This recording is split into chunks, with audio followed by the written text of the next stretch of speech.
Come on, we're live. Let's see those jazz hands, people. Come on, Kevin Dixie's doing the boxing jazz hands. Something's wrong with Kevin Dixie. Let's see who figures it out first. And we've got Harrison from Harry's Holster. Let's see those jazz hands, Harry. Come on, don't even try it. I know you're trying to get out of it. No, you got to do it. You got to do it. Okay, I hope you guys have your big girl gun control panties on tonight, because we are live. This is episode 334 of the Who Moved My Freedom podcast, coming to you live from the Strange Media Studios here in Gainesville. Our special guest tonight, as I said before, Harrison from Harry's Holsters. Check them out right there. They do sponsor the show and help us do all of this stuff. So, and you can get 10% off, right, Harry? Yep. Use code Hank Strange. There you go. Gets you 10% off. And then some kind of imposter that looks like Kevin Dixie, but he's not the truth. No, I am an imposter. There he goes. Something is wrong with Kevin Dixie. Let's see who figures it out. Well, how much time do you want to give them, Kevin? I don't know. Let's have some fun. Let's see. Oh, okay. Yeah. I don't know. Let's see who figures out what is wrong with Kevin Dixie. But he's here. The maker. How many of those truths have you sold so far, Kevin? Looks like we are about half sold out. I think we got 22 of them going. Oh, cool. Nice. 3 of them, thanks to the Strangerholics. Nice. Okay. Where's my gun coming? Yeah. You got 7 more, Hank. Oh, okay. We can make that happen. And then you gotta, remember the deal is you supply the gun and I'm gonna trick it out. Right. Yeah. High point. So, well, no, I'm not putting my. So about that, we'll talk off camera. Okay, we'll talk off camera. It will be a high point. If you want to send me a high point to get a high point tricked out, we will trick out your high point. Oh, okay, good.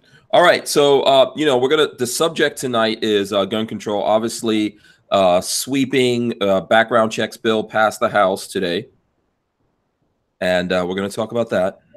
We're here. We're talking about it. We talked about it last night. We'll talk about it again today. Now it's left up to go to the Senate. I think the president is saying he's going to veto it. Let's see what happens in the Senate. I think they said they got about 8 Republicans that voted for it. I know 5 of them actually co-sponsored the bill.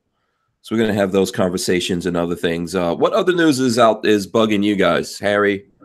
Man, I got to be honest with you. I look at a very limited amount of news. So okay. Making the holsters, by the way. Boom. I used to be an addict on the news cycle, and it just wasn't productive in my life, so I quit. Yeah. I don't know who makes Kevin Dixie's holsters, but I don't know. We got to get him. You're trying to jack my peoples now? You're just gonna put me No, I'm not. I don't know. I don't know. Just gonna put me on Front Street with Harrison while he's sitting here? Yeah, pretty much. Okay, that's the pressure. See, that's why he sponsors you. That's my job. Right. This is why I just let him talk. I just shut up and sit back. Sit back. Yeah. Are you making a holster for the truth? Yes, Harrison? The truth does have its own holster. There is a holster that's already out that will be announced bigger in a few days when the website is out, and we have another edition of it coming out, which is pretty okay. Does it need a specific one, or is it just a VP9 holster? It's going to have to, well, I mean, if you got the threaded barrel and stuff like that, but this one is not just a holster, it's actually wrapped in something, so it's a little different than just something to actually just hold the gun. So yeah, I mean, if you have any if you want a plain old VP9 holster, I'm pretty sure Harry can hook you up with that. But all right, cool. All right, looks like there's some people out there anxious for us to talk about the gun control thing. Oh, really? I mean, we're waiting for folks to come in here. By the way, as you're coming in here, if you're not subscribed, please do subscribe, ring the bell, thumbs ups, all those kind of things. We need it, including the people that are complaining. Let's see who's complaining here. Oh, Mr. Arizona 92. I wonder if this guy was actually Mr. Arizona. It's possible. It's possible. Some sexy dudes out in Arizona. He says, when the circle jerk stops, can you get to the actual news? Because, I mean, that's why he's here. So you guys want to just jump into that? Well, I don't want to be bullied. That's mean. You don't want to be what? Bullied. That's not nice. I don't feel bullied. You know, it doesn't bother me. We've seen this whole gun control, the background check. We've seen it coming for a long time, right? Yeah. You know, and you know, Pelosi's got control of the House. This is bound to happen. You know, lots of Republicans out there that want gun control. Bound to happen that people vote for it. There's no fear. Lots of folks out there, the people out there are very relaxed and not worry about this thing. I know. So Harrison, obviously you're making holsters, but Kevin, you and I are guys out there that are advocates for the Second Amendment. Have we not been talking about this thing? I don't know. Maybe we've been really quiet. Haven't said anything. No, I think we've been talking. I think it's like telling the future, right? Like a fortune story. Oh, maybe we've been hiding under a rock. Maybe you haven't lost your voice a bunch of times, ranting and raving. Oh man, I think that we've all been doing our part talking about it. I know, you know, and I'm pretty sure I'm not alone. Present company included have literally went hoarse, and you know, got a couple of hairs that different colors and blood pressure up and all that. But yeah, this is not something that I didn't expect. This is not something that we shouldn't have seen coming. It was bound to happen. It happened. Now, will it get past, you know, the next step? Probably not. But at the same time, this is why we need to be vigilant. And I tell people we can't wait to prepare to fight gun control or anti-freedom types when they start doing things. These are things that you have to be ahead of the curve on. And so I'm just as upset as everybody else. I just don't have the shock factor going on. Yeah, we're not surprised at this point. And by the way, I'll share a link to the Truth About Guns. We'll talk about it here. I'll read through this really quick so you guys can give me your opinion. This is on the Truth About Guns. The news is all over the place. You can find it. House passes H.R. 8 bill that would outlaw private gun sales. The Democrat-controlled U.S. House of Representatives passed what they optimistically are calling a universal background check bill today. But there's much more to H.R. 8 than just mandated FFL transfers. The bill would also ban handgun sales to adults under 21 years old, allow for unlimited transfer fees, and criminalize handing a firearm to another person while shooting outside a designated range. That last part right there is the most surprising part that got through to me. Yeah. Yeah. So I don't know what that means. So you can't if you're making a YouTube video, you know, you hand Lola in your name and not hers, and you might be in trouble. I don't know. I mean, there's a bunch of crap in this bill. So have you had a chance to take a look at this, Kevin? I glanced through it. You know, I got some of the highlights, and my head was really buried today, getting a lot of stuff done. But you know, I got wind of it and started looking into it, and it's the slope toward registration is what it is, right? First, you got to make it. You got to close the doors where you can find out where the guns are to get them registered, and this is just the first step. And once we can get them registered, we can take them, and that's what they're looking at. Yeah, I agree with you on that. I mean, I think that's what Walter was saying last night. By the way, we were talking about this last night as well, but we were just talking about whether or not we thought the vote was going to go through. I think we all agreed it would go through. That was myself, Walter, and Babyface. So we're here now. It did go through. Yeah, I think that Walter was saying that, and I agree with him. This is a way to create a form of registration, because even if you've had these guns passed down in the family for a long time and you want to continue to pass it now or sell it, you know, maybe you need money or something like that, you're going to have to go through an FFL. You're going to have to get background checked all over again. You're going to have to pay fees, right? Yeah. This, you buy something, you go through the background check, you own this thing, it's your property, you want to sell it to someone that you know, it becomes an issue now, and you have to go out to, like guys like myself, I have an FFL, you know, people are going to start setting whatever prices they want for this stuff, man.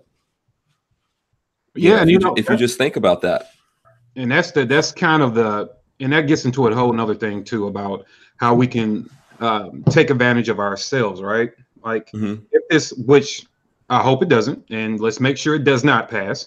But let's just say in a horrible reality it did, right? It reminds me, it'll be the same way every time we go through this kind of the AR scarce, you know, where you can't find an AR on the wall anywhere. And I wrote up a little story about this on Instagram a few days ago, where I just recalled back in like 2007. And I was still relatively new to truly understanding what we do now. I was, only about 5 or 6 years into it. And I remember that this guy, they had these signs at this local gun store. They had 2 ARs left in stock total. And one of them I walked over to, and they had the stamp Leo and military only. Right. And I look up at it, and it's got a big sign above it typed out by the store that just reinforces that, says if you need a letter from your chief saying it's for official police business, blah, blah, blah. And then I walk over to the second AR. Now it's minus the stamp on the lower receiver, but it has the same hand typed sign above it. And so I asked the guy, I'm like, why can't, and I was working for PD at the time, but I'm like, hey, why can't, anybody buy these? He was like, well, essentially, we want to make it's our responsibility to make sure that the cops are safe first. I was like, what? They got plenty of guns, dude. I mean, like, I was like, is there a scarce at the police department? Because I understand procurement officers will just buy it. You don't need to put a sign. They already have ordering processes with you and stuff. Right. Like that. Yeah. That's a little weird. Yeah. I'm like, you guys are just going overboard, and I never shopped at this store. I went across the street to their competitor, who, when I walked in, had just sold their last AR to just a regular mom, and it made me feel better. So I spent my money with them. And I believe that this scares me, that if this was to pass in that horrible reality, that, there would, not all, but there definitely would be some people that would take advantage of it. They would be like, oh, a transfer now is $125. What you gonna do? Say no? You're gonna break the law, right? So us kind of putting it's another way to make money. I think I would assume that most guys that have FFLs, most gun stores and things like that out there don't want to do that. But I know yesterday when we did like an informal poll to see what the fees are, they start somewhere around $20-25, go all the way up to $50. What kind of stuff do you see, Harrison, in terms of fees, transfer stuff? Area, it depends on where you are. If you're out in the country, usually $20 to $30, $35 on the high end. My shop's $25. Once you start getting towards the higher income areas, it goes up to $50. I mean, there might even be a shop locally that charges $100. And I mean, those are the shops that are charging MSRP or more for guns. It just depends on how affluent the area is. But this is North Carolina. So you go to an area like San Francisco. I remember reading an article a couple of years ago where they were able to push out the last remaining gun shop due to the zoning laws. So what happens in these areas where they're trying to push gun shops out, actively approaching that from a local, county and city government perspective? Then you have 1 or 2 shops that can afford to weather the storm, and they're charging $75, $80 for a transfer fee. Yeah. Now, I'm sure there's people out there thinking, okay, you guys are talking about that. Actually hasn't happened yet. Right now, the way that it sits, all of this has to go through the Senate. I'm hoping it gets blocked in the Senate. We'll see what happens. And then let's say it doesn't get blocked in the Senate, has to go to the White House. We've got to rely on Trump to veto that thing. Now, he said he would, but, Yeah. I mean, I don't know. I'm sure there's folks out there who really support Trump, and they think that if he says he's not going to do it, he's definitely not going to do it. I don't know. I don't think I have that much faith in the fact that he's not going to do it. I would suggest that folks get out there and get in touch with their senators and tell them to not go for this. I'm sorry, go ahead. You get the wall without having to go through a national emergency. If you get them to fund the wall, you trade that in a day. Now, whether or not that's a big enough. Good point. I don't think Dems would do that, but I think we wouldn't hurt them. Do you think the Democrats would trade gun control for the wall? That's a good question. Let's ask the people out there. Do you think that Democrats would trade gun control for the wall? So in other words, they would give Trump the funding for the wall in exchange for him, not vetoing the gun control bill that's out there. What do you think? I'm assuming Harrison, you're saying no, he wouldn't do that, right? I don't think the Dems would. I think if they traded the wall, okay, a bigger voter issue than gun control by far for them. So, the wall. Yeah. Okay. So what do you think about that, Kevin? Yeah, I don't know. I think that people would probably not do that, but it does bring up an interesting question, like how bad does he want it? So I'm kind of like, I don't think they would, but would he? Because I mean, that's what he's talked about since day one, right? The wall. He didn't step in with the same ferocity talking about protecting, freedom. He mentioned it, sure, but the wall has always been at the forefront, always. So what are you willing to sacrifice to get it? Oh. Yeah, but also, what a big loss. What would it be a massive loss to Democrats to go, okay, listen, we're not going to block you on the wall. We'll let you, we'll let you have this wall funding, because in the end, I think when you look at the polling on this, lots of Americans want border security. So Democrats can always, turn that around and say, hey, we gave you border security. I think you have to look at the news cycle on things. When you look at the border security, that's been in the news cycle forever now, it seems like. Whereas gun control, it comes and goes.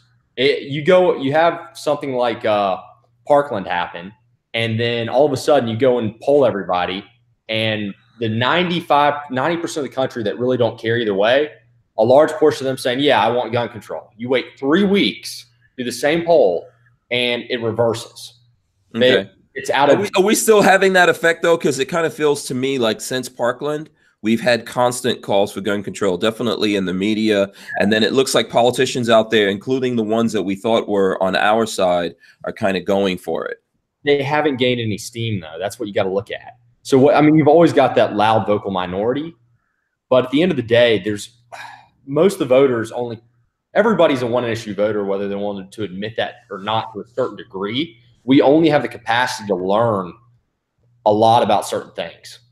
Mm-hmm. So you can't know everything about everything. And most people that are saying they support or don't support something really don't know what they think, because they haven't taken time and gone and done the research to really dig into it. Okay, let me just sidetrack here, if no one minds. Okay, if no bodybuilders from Arizona mind, we'll sidetrack here for a second. Dan hates you. I saw he said, "Where's Mr. Dixie's fresh hat?" I don't know if anyone else noticed that, but that's what's going on. Diximus Maximus is going without a cap, no Jimmy cap or Dixie cap or. I always have them close. Now, don't get it wrong. I always have them close. Okay. Just in case, if people start making fun of me and my feelings got hurt, I was gonna put my hat on. Yeah. Hold on a second. Oh my God, a damn Bernie Sanders ad to load this live chat. Disgrace. What are they doing to you, Hank? A casino boss said he had to watch a Bernie Sanders ad. Listen, don't be mad. We're gonna take all that Bernie money and put it back into fighting gun control or buying guns or both. So I'm not really mad about things like that. I don't know if you get mad about those kinds of things, Kevin. I don't know. Harry looks like he's I'm back. Oh, okay. Yeah. So let's see what's going on. They know they can't take the guns, but they can choke out the guns. That's from Link's defense. Yeah. Good point. He's in law enforcement, so they have a lot of conversations at the local level about, what would you do if you got that order? A lot of local cops ask that question all the time. Mm-hmm. And the idea is, frankly, you start making more and more illegal. Until 20 years from now, guy who owns an alarm behind in his attic can never take it out and shoot it, and it's like you're living in Nazi Germany or something. Yeah. So let's talk about this now. Hypothetically, we're going to have this discussion of what if these guys were actually able to get this pushed through, what this would mean, and I don't want to talk about it like in a 360 kind of way. So I want to talk about whether people will comply, whether people will actually do these background checks, and I also want to talk about whether or not it's going to do anything to, they're claiming they're doing all of this because of gun violence, right? And obviously we're the choir. We know that there isn't really such a thing as gun violence. There's people violence who use guns and knives and bats and cars and airplanes and all kinds of different things. So let's talk about that a little bit. Do you guys think if this actually passes that people out there in America are going to comply with this? Harry, no, go ahead.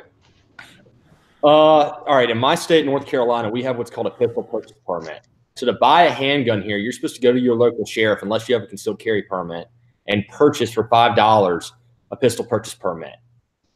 Not a lot of people do that. And these are frankly people, they don't know that law even exists. When did that? Yeah, I didn't. When did that go into effect? I know that is in effect in other places. Jim Crow holdover law. They didn't want at the state level to say blacks couldn't own guns, so they let the local sheriff. I see. and we still have it in 2019. So do we have a lot of that still around the country? I know, Kevin, you probably looked into some of these things. Yeah, we just a little bit. We got rid of it in Missouri in 2007. The FOIA card process is still pretty much, that's a rendition of that in Illinois. Oh, is that okay? What the FOIA? Yeah, so in Illinois you have to get an identification, a firearms ownership identification card. Okay. In Illinois, so it's basically they have to approve you having a card that says it's okay for you to go places and buy guns. Right, and then you still have to go through the 4473 and blah blah blah. Right, blah. Right. So just an extra step. These are all extra steps they're putting in the way. Okay. And one thing I think we ought to take into account is if this goes all the way through, how many states are going to say that's not enforceable in our state? There are states that come out and state that. I mean, there's already been states that have, isn't there a case in the Supreme or going to the Supreme Court now involving a suppressor? Because I forgot what state it was. You know, they essentially legalized suppressors, saying the NFA is unenforceable. Oh yeah, we were talking about. Oh man, I forgot what state that was. Someone will let us know. Yeah. So that's another thing we have to take into account here. And honestly, I almost want somebody to get confiscation through, to see them like full on confiscation, to see how they try to enforce it, and to see the states, because I almost feel like that would, be a risky move, but it'd have to bring the conversation, because a lot of local law enforcement in North Carolina, there's only a few counties that even attempt to enforce that. I know where you're coming from. I know, if anyone thinks that you want this, you don't want it. You're saying you want it to be tested to see what's going to happen, but all that I hear is someone's going to create another department of something or other, right? I mean, how are they going to enforce this? Well, they're going to have, something's going to have to get expanded. The ATF is going to have something. Well, I mean, literally in my area, you would have to go to 80% of the houses, probably door by door. Yeah.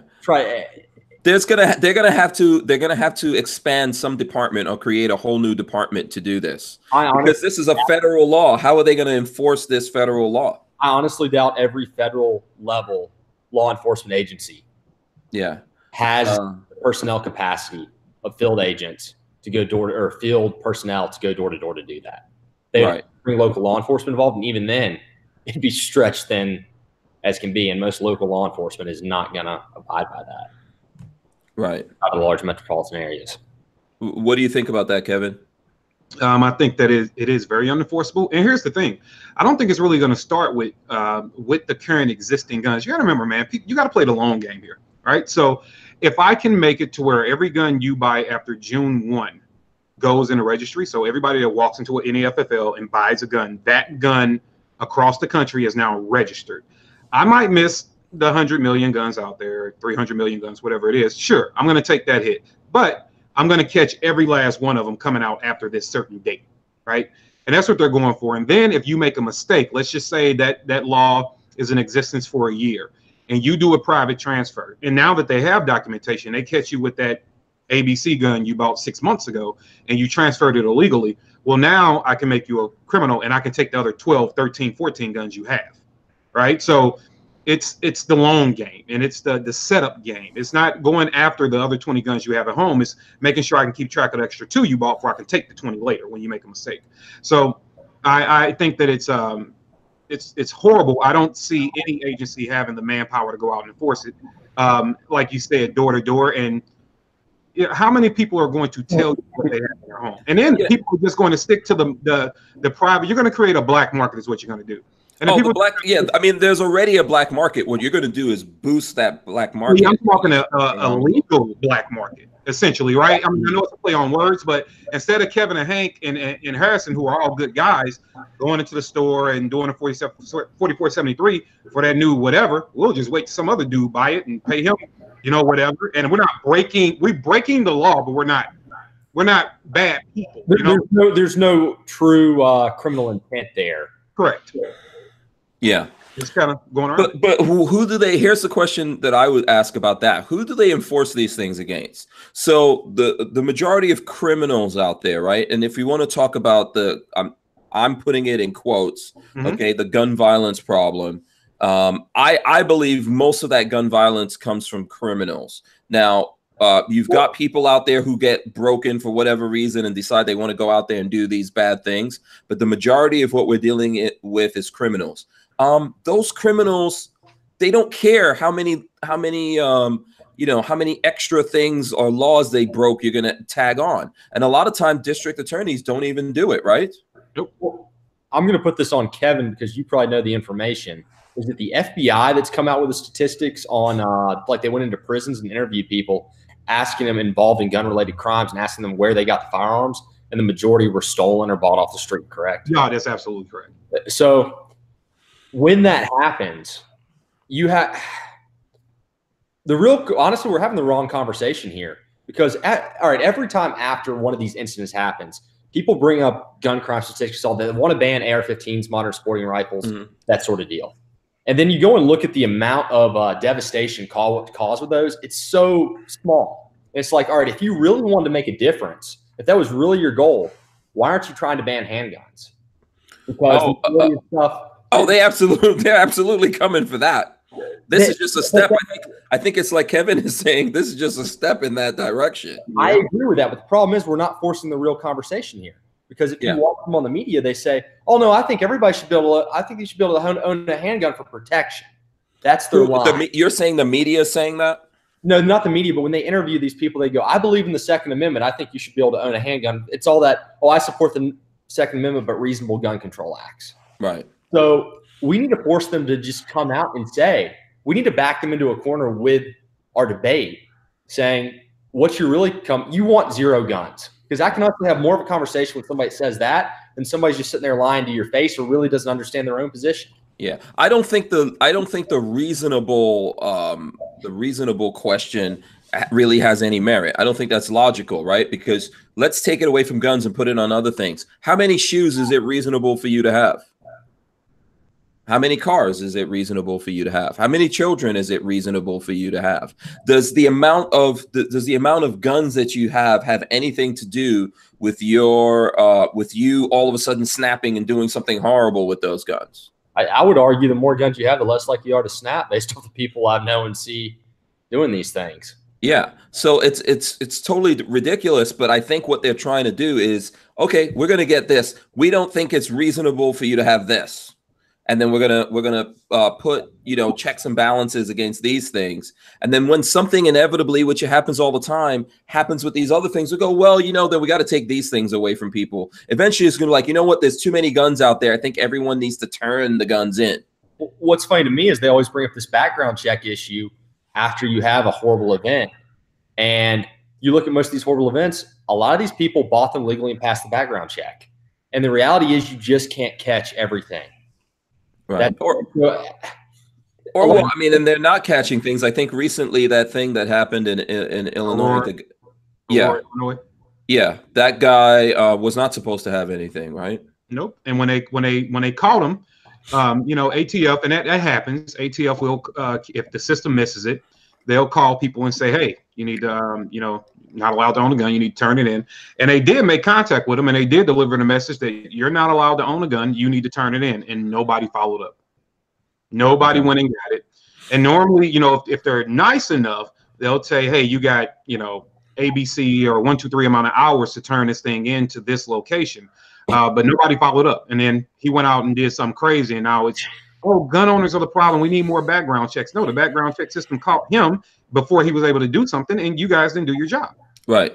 People are never following up. They didn't follow up in Parkland, right? Nope. But at the same time, I hate to say this, but I'm in favor of felons being able to own guns. And part of that is like the system needs to be reformed to a large degree. But my question is, why do we allow somebody to be on the street if we don't consider them safe enough to own a gun?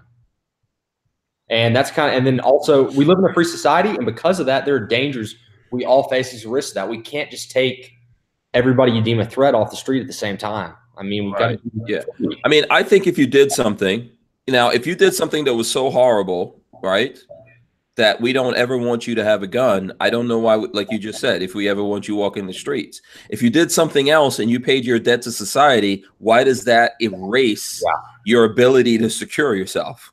Yeah, that's something I've always kind of struggled with. I got a couple of friends that, as teenagers, they were caught up in the lifestyle, and they did a few things. They were caught as felons as kids.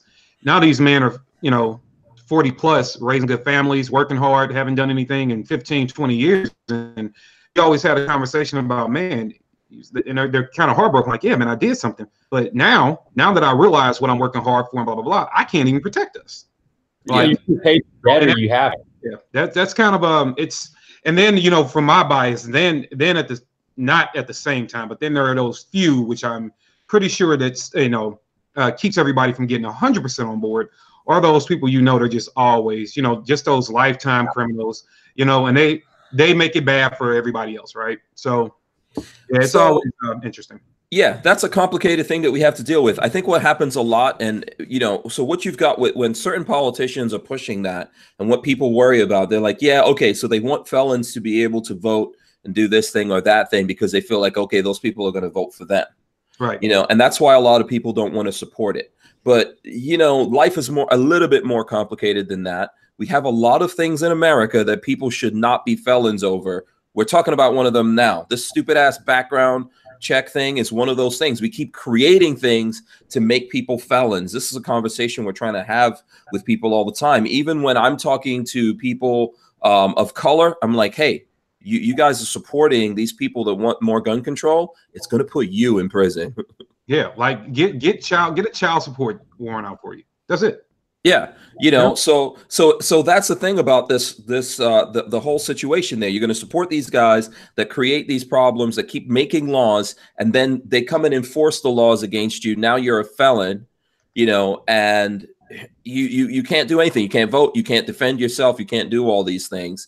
So I think the first part of it, we got to stop creating all these laws that are doing that. And then after that, yes, if we have fewer laws and less things that put you into this felony category, right? Mm-hmm. Then if you do that, if you're a violent criminal, legitimate violent criminal, okay, we should probably be doing something to keep you out of society. But if you're someone who's working and who's out there working hard, trying to, feed a family, start a family, pay back your debt to society and everything, why do you lose the ability to defend yourself? I know both of you guys have listened to Joe Rogan's podcast in the past. Sam Harris was on there a couple weeks ago, and they started talking about people caring and the responsibility that it weighs on you. To a degree, maybe if you gave – some people are going to think I'm crazy for saying this, and it definitely wouldn't work with all. But if you gave felons that responsibility to a degree, they might take it as an actual responsibility, saying, hey, I've got to do this, and I've got to stay out of jail now. Like, society's – essentially giving me this responsibility because they trust me again, and I got to maintain that trust. Yeah. Well, I think that's because we created the problem already, right? But what I'm saying is, why are we making something to make someone a felon? Why do we keep adding more things to that? Because we want to restrict freedom. Yeah, exactly. That's the ultimate thing. We want to restrict freedom. And I tell people all the time, felons are some of the biggest 2A advocates you will ever find. Yeah, but we lose them, right? Because somehow maybe they didn't know, or like you said, they got caught up in the life, whatever it is, or I think a lot of people just don't know about things. And so now what you're doing is you're telling them to go do everything illegally from now on, because you're going to add more things that's going to make it more difficult for them to actually be able to defend themselves, or therefore have these rights. If you don't have I think what you're saying, Harrison, is that if you have the rights, you understand the responsibility of it now. Like, oh, I gotta defend this right. And where their conversation was going was, and I thought it was very interesting because Sam Harris is not a very pro-gun minded person from things I've heard in the past. But he was talking about how a lot of these cops go, I avoid confrontation because I know it can turn deadly in an instant. And he was speaking about from law enforcement perspective, but I'll be honest, I don't have a desire to get into a fight because the chances of it turning deadly just because of what's on my person are very high if I get in a physical confrontation. So that's something, you go to a public gun range, people are normally very polite. And I think in states where people have easier access to guns, there's more people polite. Obviously, you always will have things go wrong, but I think you see the difference if you live in the places where it's very difficult to have access to those things. I don't know. New York City, let's say, for example. Who thinks that New York City is very polite? I've never been. So I'll just be going off what I see on TV and what you say. Yeah. So, Yeah. No one there is polite. No one likes anyone else. There's a lot of craziness going on. And ultimately we know there's only two groups of people that really have access to guns. Cops, criminals. yeah, I think that when people want to say that guns make, I say it. I tell people all the time, guns saved my life, man. You know, and normally people like to tell the stories like they were bad asses and all that. I'm not trying to say that, but I was addicted to fighting. Just like to fight, you know, and it was the way that I survived. If you didn't fight where I come from, something bad would happen to you, you know. And so it was a survival technique. And once I, you know, actually learned about firearms and blah blah blah the right way, right? It was a sense of onus. Like one thing for sure, I didn't want to, you know, like Harrison just said, I didn't want to make a situation deadly if it didn't need to be, because I was always good with my hands. I didn't need a gun per se. But when I started realizing the evils that exist in the world, and you know, just started growing up and being mature, I was kind of like, you know what? I don't want to lose this ability. I don't want to lose this. Like, I don't want somebody telling me you can't go buy something or you can't go to the range. Like, I don't want that. So for me, when I was still a hothead young kid and, you know, 22, 23 years old. And even though I would want to get into a conflict, just in the short amount of time that I was legally carrying firearms, I realized, like, I don't want to lose my freedom. And I don't want to lose the freedom that I now realize, thanks to older guys around me talking to me about. Like, I don't want to lose that. So I would walk away from confrontation then. So what 4 years ago, I would have walked right into it. Now I'm like, you know, as a kid, I'm like, I'm not doing that. No, you're not. You are not going to be the reason why I'm not able to exercise my freedoms and my rights afforded to me by this country. Not doing it. And I'll walk away. And I think the more people have that education and know that, they'll walk away from conflict too. Because if it goes there, it's going to be because you literally gave me no other choice. Like, you really put my back against the wall. But so I don't think that this world they create, more guns equal violence, is just, it's factually false, man. It really is. Well, yeah. What a lot of people don't realize is these are a huge liability for us to carry them. There's like the whole attorney attached to every bullet thing. I've got a lot to lose. If I end up shooting somebody wrongly, or even if I end up shooting somebody in a good shoot, I'm going to be stuck in court for months. Yeah. Right now, I'm the only one in my business. I'm the only one running it. My business does not run without me. How the heck do I run my business? How do I? It's always a no-win situation. Yeah. And I don't know if anyone thinks that it's going to be a win. There is no win in it. I think a lot of people think it's gunslingers in the Old West. And if you actually look up crime in the Old West, their crime was lower than we had today. In reality, you know, movies and media has made that kind of it's been a pop culture thing that's not true. But we have to try to get the responsibility out there to people. I think people aren't sober enough about the responsibilities when carrying a gun sometimes. And I think if more people in the so-called middle understood that, we might be able to change the conversation. Yeah, I think the more responsibility you give to anyone, the more, in general, the more responsible they become. Now, obviously, that's not for everyone. There's some people that are just broken, but I think we see that with our kids. I know that the thing that made my kids, conservatives real fast is I remember one of my sons was out there raising a bunch of money to go on a school trip. You know, he put all this money together. He thought, okay, school trip covered. And then the school said, no, all that money that you raised, we're going to give that to another kid because your parents are going to pay for you to go on this trip. What? And that right there sobered him up immediately, because he went out there, he did something thinking he was doing this thing so he could go on this trip. And then they were like, no, we're going to take that work that you did and give it to someone else who didn't do that work. And it made him start thinking about it. But I think that's the problem that a lot of people in government, a lot of politicians have with us. They want to treat us worse than we would treat our kids. And they want to take responsibility away from us because they know what's best for us. I don't even think it comes down to that. It just comes down to where they can make money. And I think, like, a lot of people were speculating Obama's big play on gun control through the healthcare stuff was actually the insurance. Like, his ultimate goal was to require insurance for every gun owner and create a new industry there. Okay. So you think this is like a thing to make money? I think there's somewhere in the background where they're trying to they're trying to figure out a place somewhere. I mean, loss of freedom is part of it, and that is the ultimate play. But when they're trying to force you to have insurance for everything, there's a place somewhere where these guys are making money.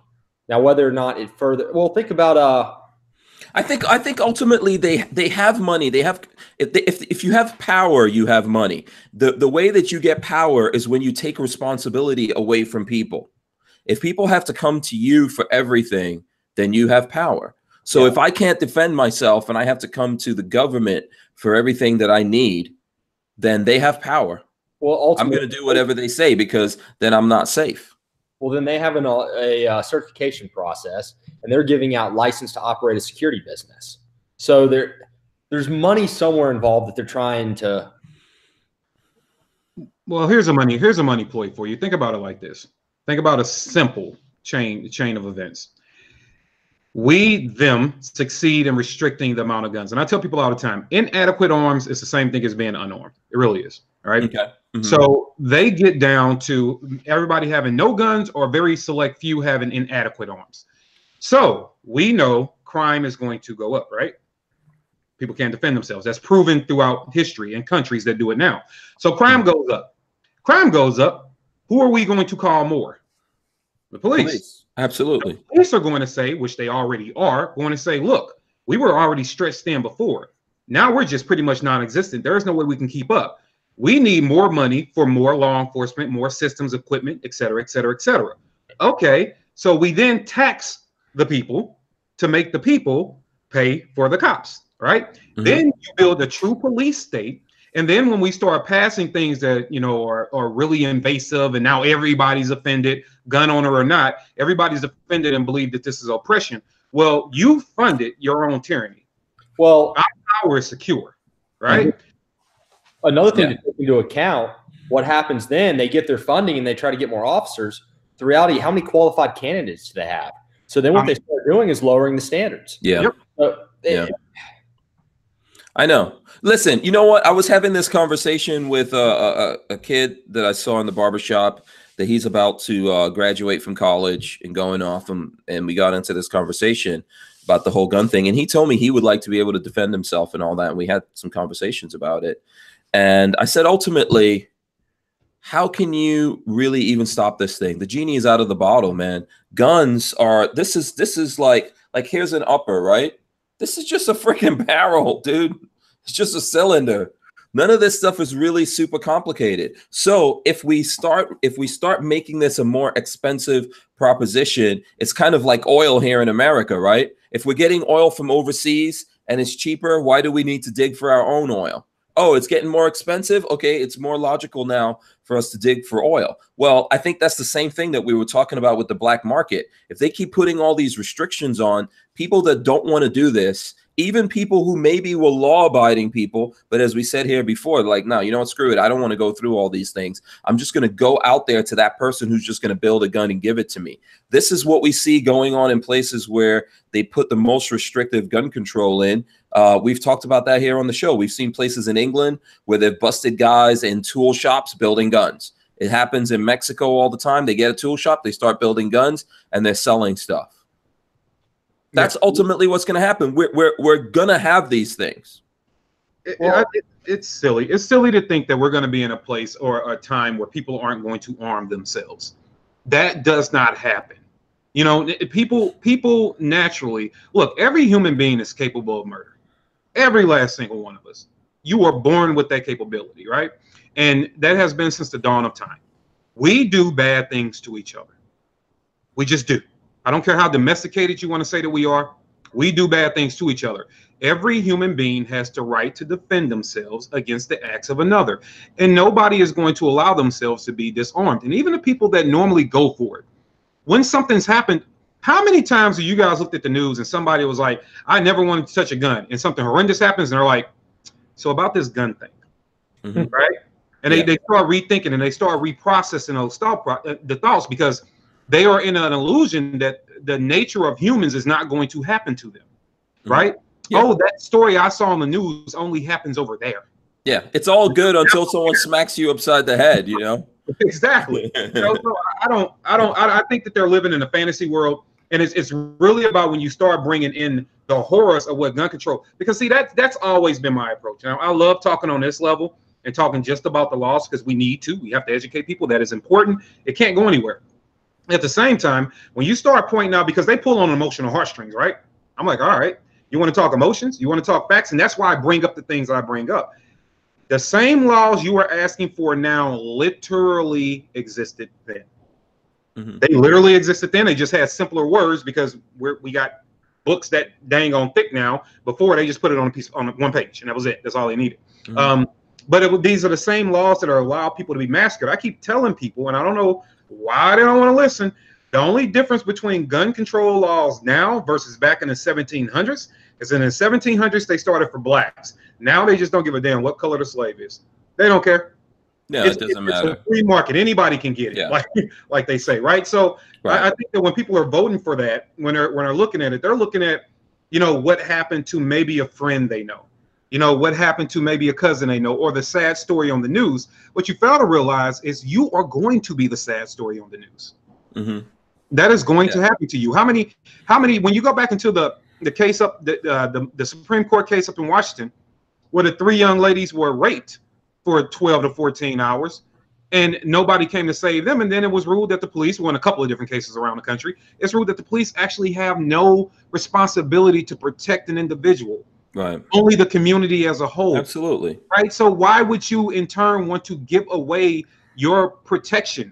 It doesn't make sense to me. If you, for example, have you guys ever seen the video? Oh man, someone's gonna have to correct me on this, but I'm just gonna paraphrase everything. There was this video out there of, I think, a mother that was at home with her young children in New Jersey or something, and there's I guess there was a camera in the house, and there's a guy that broke in there and was beating her to just beating her into a pulp for a long time. I mean, when you see stuff like that, when you see a guy corner an old lady in an elevator and knock her out, something has to jog in your brain and say, well, where was the police at that time? What law is going to give this person their life back? Well, 6 miles down the road here in a very affluent area, the average house probably sells for like $700,000. And they're, like I said, very affluent area in a more rural, like country setting. And there was a home invasion in this nice, like solid upper class middle neighborhood with, there's no you got to drive 20 miles to get to a bad neighborhood from that area. And still a home invasion. And I forget these people were hurt. Mm-hmm. Yeah. We've seen it over and over again. Big Dre gave us $5. He says, damn it, I'm running in 2020. And if you're anti-gun, you're going to prison for life. Laugh my ass off, Hank. You will be my VP. Laugh out loud. Thanks for that, Big Dre. We appreciate it. We can come up with time and time again that people look. The reality is, what was the cult? It was a great equalizer. If someone's bigger than you, if they have a weapon and you don't, there's so many scenarios where you're just, what are you going to do? What are you going to do for that? I keep telling people you don't have things that you can't defend. And the most important thing to you that you have to be able to defend is your life. You can't get it back. Even if you survive and someone's raped you, killed off the family, burned the house down, and all the crazy things that we deal with, what's pulling that back? What can the government do to pull that back? What can a police officer do coming over to make a report to pull that back? Nothing. Can't do anything about that. Nothing. You're another stat. Yeah. So the thing is that no matter what the laws are, regardless of the laws, human beings are going to come to that realization. Okay. I said it before. Look, if you look at New York City, there's all these laws on what you have to do in New York City, but you can pretty much get anything you want there. Because human beings have come to the realization that they're going to do this. The crazy thing about it is they would rather go to the black market and pay more money than say, well, why is it I can't just go to a store and buy this thing? Well, I use CNC machines in my daily operation, and that tech is not getting more expensive. It's getting cheaper, cheaper, and cheaper. The reality is you can get more stuff online, like the 3D printers, the technology they're increasing. It wouldn't. And this is happening everywhere. And I think a lot of European countries are actually starting to kind of realize the dangers of that in terms of the proliferation of freedom and arms. Yeah. So That's well, I mean, that's why we're going against 3D guns here, right? Yeah, we're doing it here. We're criminalizing that. It's impossible to enforce. I mean, it's completely impossible to enforce. And you look at Cody Wilson, whatever, part of what he was doing was kind of good because it was showing people that you can't stop that. I mean, a gun is a pretty simple mechanical item at the end of the day. Mm-hmm. Very simple item to make. Yeah. Probably better for Walter to be on here to explain that. But. Yeah. But I think we all realize that we're not talking about this is, and these are if the world ended right now, we could all be, we could all invent the next gun. It's not super complicated. It's a barrel. If you want it to be super accurate, rifling. I think London, being an example, not only have they been losing a fight against violence since they put their stupid gun laws into play, I think they actually just threw in the towel. I'm gonna tell you when they threw in the towel. You just threw in the towel when you decided to put what looks like clothing donation boxes for knives on your corners. You lost the entire argument. I no longer even consider you relevant in the conversation. You put knife collection points around your city, and so we could all know where all the knives are. The mayor comes out and says there's no reason for anybody to leave the house with a knife. Are you freaking kidding me? So it started with guns. Now we have knife collection points on corners where you can turn in your knives because there's no need for anybody. Because you can't walk around with a knife in your pocket. You might not need to cut an apple, open a box. Yeah, but they also got guys running around. Stab someone that's attacking you so they can get up off you. When I was in London, I think it was either the end of 2013 or the end of 2015. Me and my friends were staying in a neighborhood. We got an Airbnb, the cheapest thing there was. It probably wasn't the best neighborhood. We heard around 20 rounds of semi-automatic fire outside of our window. Where was this again? This was in London. Okay. Like Shepherd's Bush or something was the name. Shepherd's Bush. Okay, I know where that is. Okay, name of the neighborhood. And we heard about 20 rounds of gunfires, 20 to 30 rounds.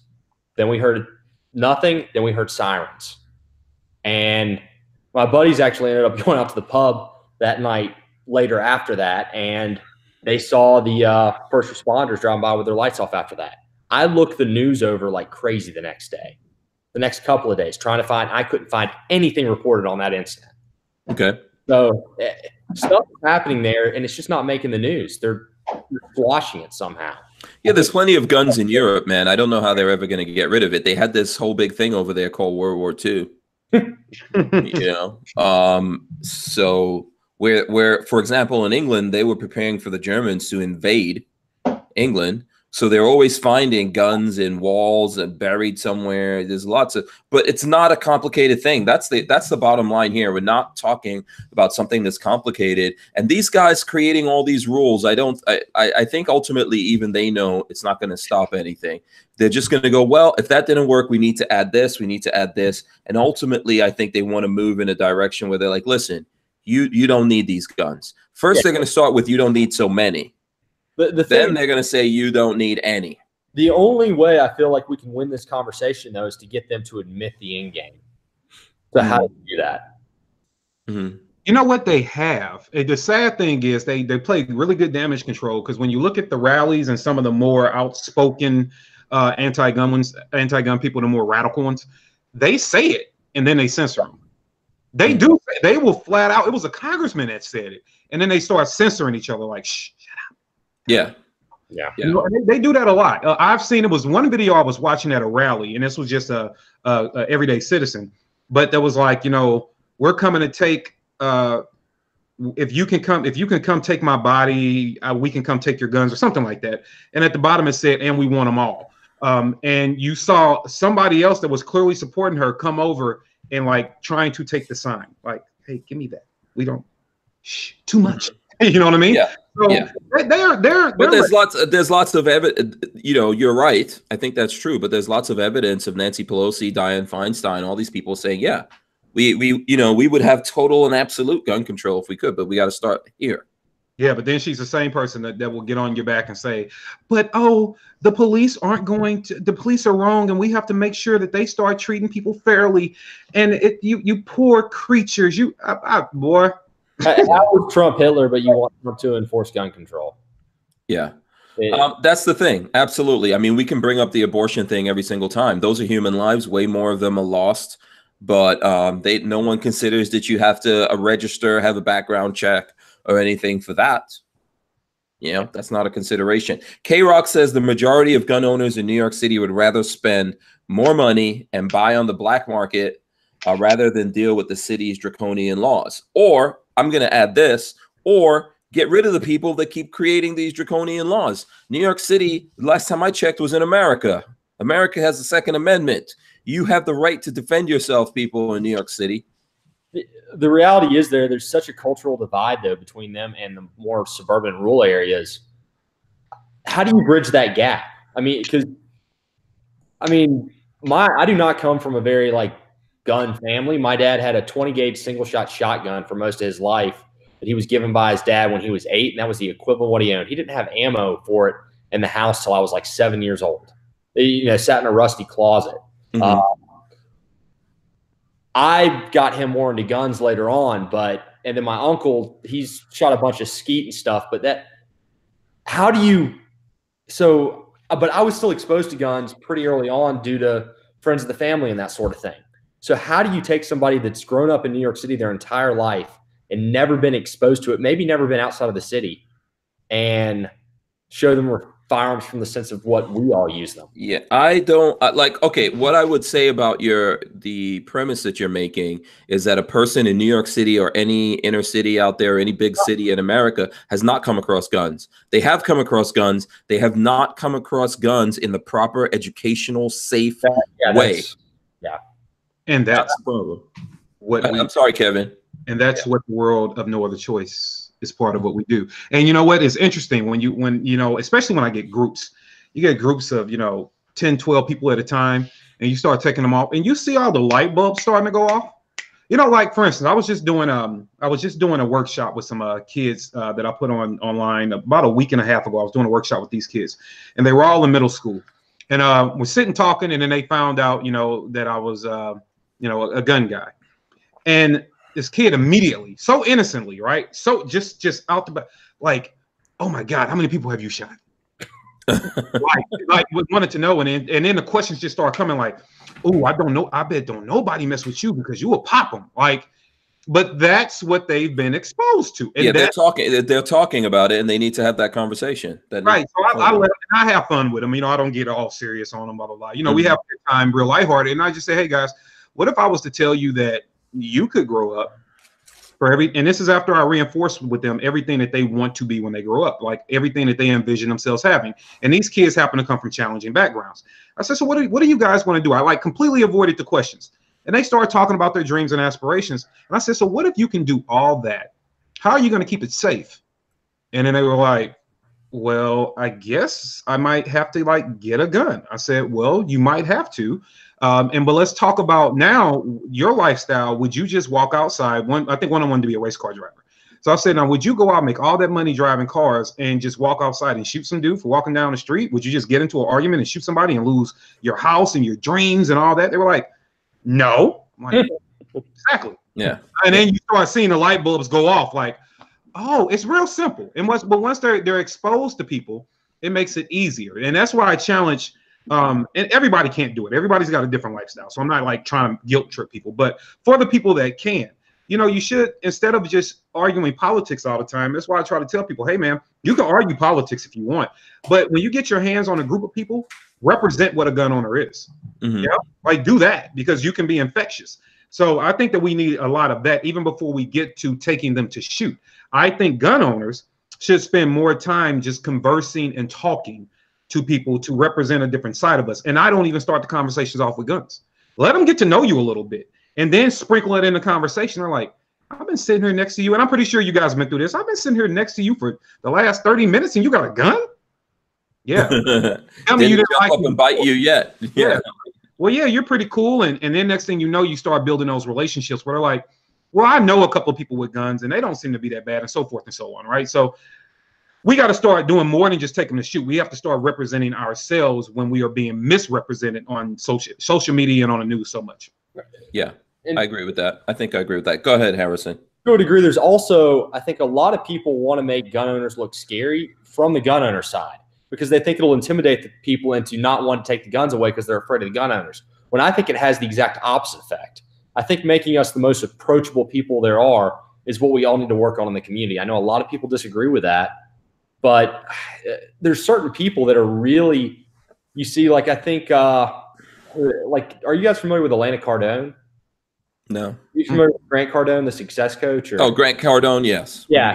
His wife, she shoots 3-gun, but her Instagram page is mostly like backing up his stuff, motivation, all that. But then every now and then she just peppers in the fact that they have guns and Second Amendment, pro concealed carry, that sort of stuff.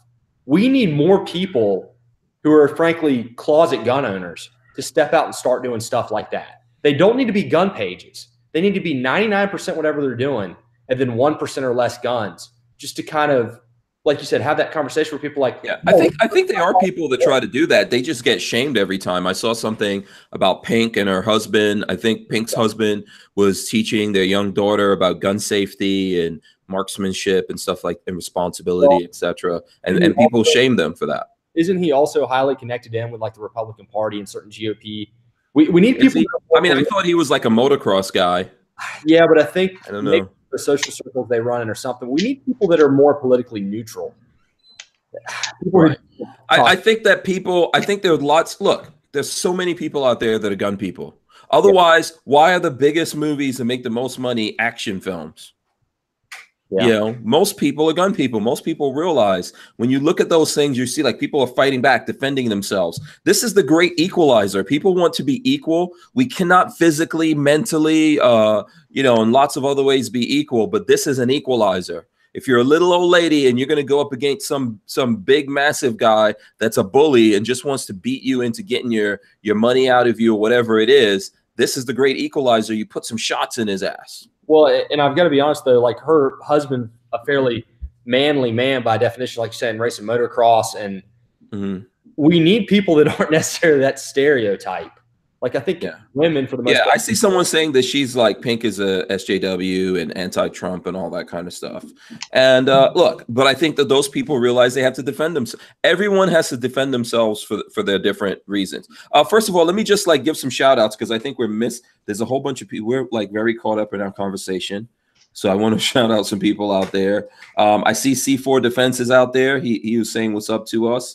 Lots of people are coming in from the Joe Rogan had on Alex Jones. Don't tell anyone. I have not seen it yet. I've only heard whispers. I haven't seen it yet. Yeah, the list on the way home. Yeah, so some people are coming off of that. I hope you guys enjoyed it. I was like, what? Alex Jones. Alex Jones up on Joe Rogan. I'm sure I peeked at that before we started. I think they had 175,000 people watching live. I don't know if we have 175 people watching this. I hope we do, and thanks to everyone who is. But I'll give you a shout out right before the end of the show. Huh? I said maybe Alex gave you a shout out right before the end. I don't know. It's possible, but I'm pretty sure Alex Jones has no idea who I am. They had 55,000 thumbs ups when I was watching it. Ooh, yeah, 55,000 thumbs up. I heard. I wasn't there, so I don't know. But the way I got wind of it is Rogan was saying something anti-gun. So that's how I heard of it. Rogan, that guy. Yeah, that's what I heard. I haven't watched it. Rogan's that guy who you could sit there and if he's talking to guys like who am I thinking about? I'm sorry, what was it you said Rogan said? I don't know what he said. I just heard that he was saying something that was anti-gun on the show. Who, Rogan? Okay. Rogan's typical anti-gun quote is, well, you have to be licensed to own a car, so you should be licensed to own a gun. And I'll make an argument. I can go buy a car, not registered to drive on the road, not drive on the road, and I can buy cars all day long and just stack them full in an empty barn. Yeah, that's damn insurance is so high because people. Yeah. Yeah. Also, remember, I mean, Joe Rogan lives in LA. Yeah. You know, and he's not a conservative or all that kind of stuff. He's and he's also not. You know, I think he's a good guy. I look at the podcast. I enjoy it, but I don't think he's not one of the people who's fully on our side. You know, I don't think he's very well educated on the subject, to be honest with you. Probably not. I don't think he understands what's happening out there. necessarily from our point of view, but I think he understands some of it. I think he's somewhere there in the middle, and he doesn't realize that these people are not coming for just the bad guys. No matter how much we talk about this, I don't think none of these laws are aimed against bad guys, by the way. Right? So they're not coming for the bad guys. What they're coming for is anyone who wants to legally have guns. So regardless of where you're at on that scale, like if Joe Rogan thinks, oh, it's crazy, you got all these, you've got all these guns, you don't really need to do that. The thing is eventually they want to take those away from everyone, and then they're going to regulate what everyone is going to have, including Joe Rogan. They're going to go, yeah, you can't make so much money, you can't have this many cars, you can't smoke this much weed. I'll be completely honest, based off the conversations he's had and what his knowledge of California gun laws seem to be, I wouldn't stand to guess that it's kind of like the Ashton Kutcher thing where he bought a gun in a parking lot in California. I'd guess a lot of the guns Joe owns may or may not be California legal or on the books there. He doesn't seem to be very aware of how strict the laws are in California when he speaks on it. And I don't think he's super interested in that. I mean, I know I watched the whole show when he had Colin Noir on, which I thought was a good show. But listen, I watched the show where he had what's the name of the guy from Tesla? Elon Musk. He had Elon Musk on, and he said, Elon, you tell me which Tesla I need to get. You just tell me, and I will go order it. So I watched when he had on Colin Noir, gun guy. He never said, oh, you know what, Colin? Just tell me, like, what guns, what features do I need, how many magazines? Because I think ultimately he would like to think that he's a libertarian and he believes in people being able to have these things, but I don't think he really fully believes in that. I don't think he really sees it that way, but that does, whatever. It's one of those things, I don't think he knows what he believes, because I think he goes and listens to all his LA comic friends, and they're saying one thing, and the next thing you know, he's on a hunt with Cameron Haynes and all these, world-class bow hunters, and he's hearing a different thing. Steven Ranella and all those sort of guys. I mean, Steven Ranella on his podcast they were talking about trying to get the Hearing Protection Act through. So, and he hasn't come out complete. Steven Ranella, from everything I can tell, seems to be very pro-gun. He doesn't understand why you can't buy a handgun at 16 in high school, because that's what he did, not knowing it was against the law at the time. So I think we all specialize, so that's the big problem. Okay, Sarge from C4 Defense is asking us to ask you guys to go sub his channel, go subscribe to his channel. He's there in the chat right now. If you see him, you can just click on his name and that'll take you through his channel. He's trying to get to 1,700 by tomorrow. So if you folks haven't done that, please go out there and subscribe to Sarge from C4 Defense if you have not done that already. And thanks in advance to everyone out there. Let me see. I know that there's been there's a bunch of people in here that I don't always see in here. Listen, not everyone gets deep into these subjects like we do. So, I mean, I think that's why people come here when they want certain information. We're specialized. So if you want to find out about jujitsu or something like that, or if you want to find out about all the different kinds of weed you could smoke, you might listen to Joe Rogan. I listen to him sometimes because I think he has good conversations, but I wouldn't listen to Joe Rogan or a lot of those guys out there when it comes to gun stuff, to be honest with you. Look, I know Louder Than Crowder does a little bit more, but they don't talk really about, they don't really get into gun things either. So same thing with Alex Jones. I've never really, I don't know, maybe you guys have seen him do that. I don't know. Yeah, I've seen him go to bat for guns. I've seen Steve. But I'm talking about like specific guns, like to show that he's actually hey, did you go buy this? No, not the models and stuff like that. Alex Jones had a company called Legion Firearms on their show, but it was probably a big advertising thing. They probably paid a bunch of money to get on the show. They've been out of business for a couple of years. Yeah. Tight T gave us $5. He says Rogan is a FUD. Face it. I don't know much about the man. I know he can fight. I mean, I've met him before. We even took a couple of pictures together, chatted for 2 seconds, and walked away. So I don't pretend to know him. Besides, what everybody else knows about him. And I listened to his show. Maybe I probably watched 5 or 6 episodes. Obviously, I watched the one with Noir on it. I don't know. I think he's a middle of the road kind of guy. So I haven't listened to what he said today, and I never even heard that quote Harrison just said that he said. That was the first time I heard that. So I don't know. I find it interesting, but there's another thing that I think we have to be careful about too. When somebody, I know we categorize them easily as being anti-gun, and I'm not just picking on Rogan. It could be your next door neighbor. But when somebody is minus the education and information, but they're somewhat on our side, we got to treat those people real careful. I think minus the education information describes Rogan 100%. But I think that describes a lot of people. I think what Kevin is saying is most people are in that pool. We don't want to, like, scare people away by going, you're calling it a clip, damn you, it's a magazine. They get all crazy when, people, we really think that the whole world thinks the way that we do. Even in America, we are really in the minority, people. I think you have to understand that. There's people in America that may have a gun. They don't know that much about it. In a lot of cases, it's because of the laws and things like that around them. They maybe didn't buy it legally. So, they're afraid to look into it and find out about, what this gun is and how it works. And they definitely don't go out there and get into guns as much as we do. So, yeah, I think that's something that you do have to value. Not all of these guys are like that. Ultimately, because they're more universal, there's more people that look at them and the things that they do than that look at us. That's one of the problems that we have here when we're trying to get people to wake up and realize that they are losing their rights as we speak, right? Because people are like, well, I don't understand what you're saying. Well, they want it. The problem, one thing I've noticed about people that don't even keep up with anything that's going on when it comes to gun rights, it amazes me, and I've seen it happen when they're like, oh, and I was talking to a couple guys in California, like, oh, I'm gonna go buy. I'm like, no, you're not. Like, what do you mean? No, I'm not. Like, you can't do that. And I'm like, what? Like, no, you can't. And the people that you put in office said so. I'm like, what? I'm like, yeah, congratulations. Like it's people don't take it seriously until they decide to go do something and they can't do it. You don't take it serious that, hey, I'm a really, really fit person. I don't drink 32-ounce sodas a lot. But you know what? Today, damn it, I want me a Super Gulp. I want the biggest soda they got. I want all the sugar and caffeine. And then somebody tells you, yeah, it's going to be another $1.50 for tax on that. Oh, and you can't drink it off straw. Mm-hmm. Yeah.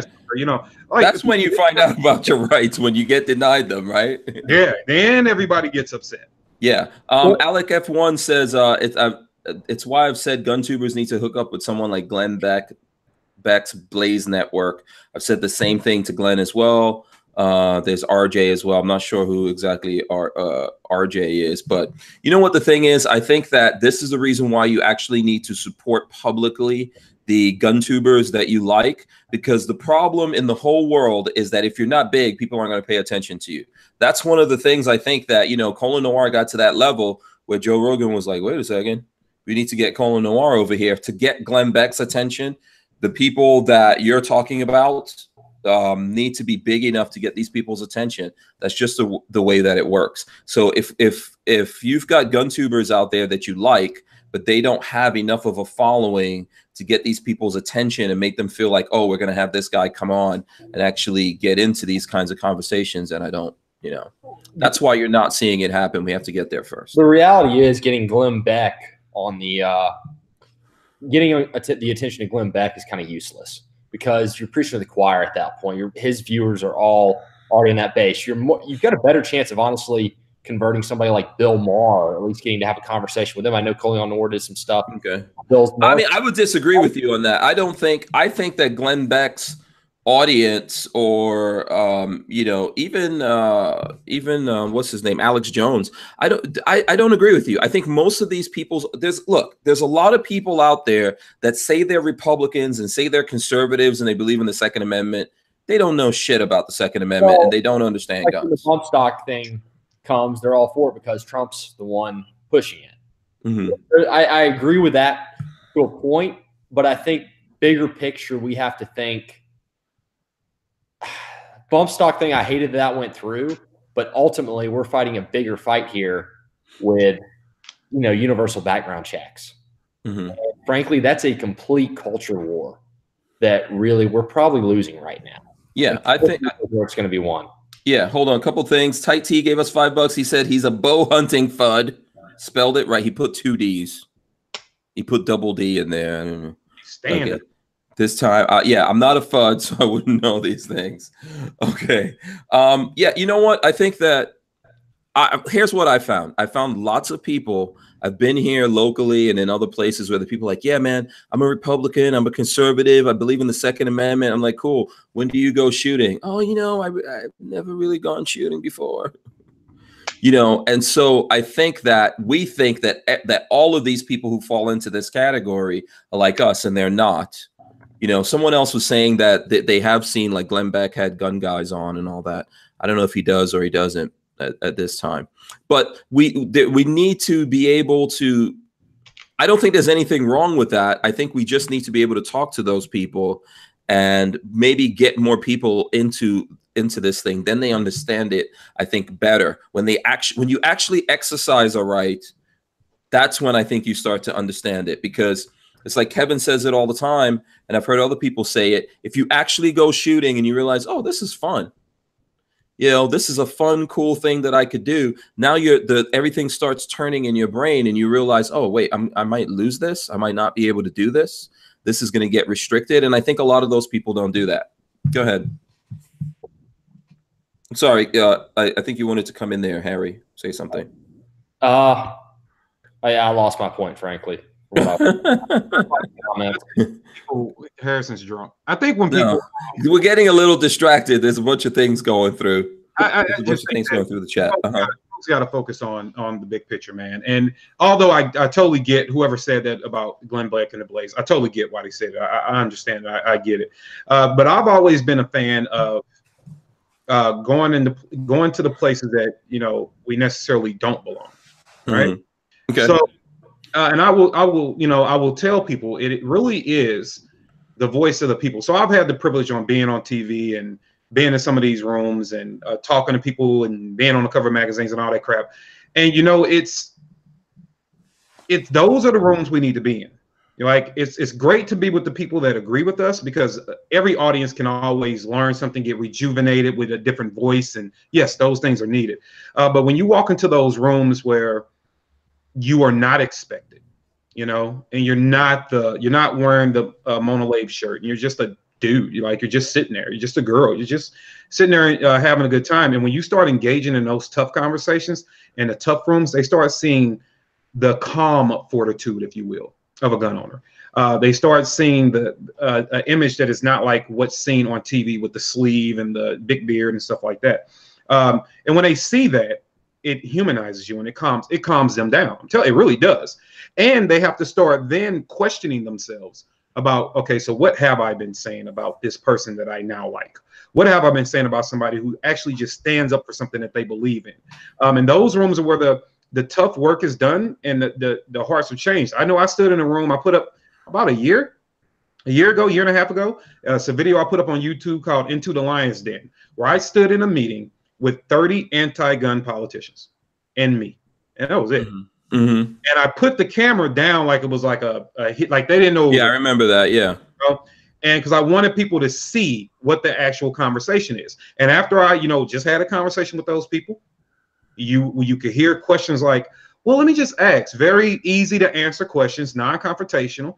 And now those people want me to come to all their community events. They want me to come speak to the kids. Like, they want me to be involved, not because I'm so special, but they got to see a different side of what a gun owner is. And I didn't go in there yelling and hooping and hollering and yelling 2A or die or any of that.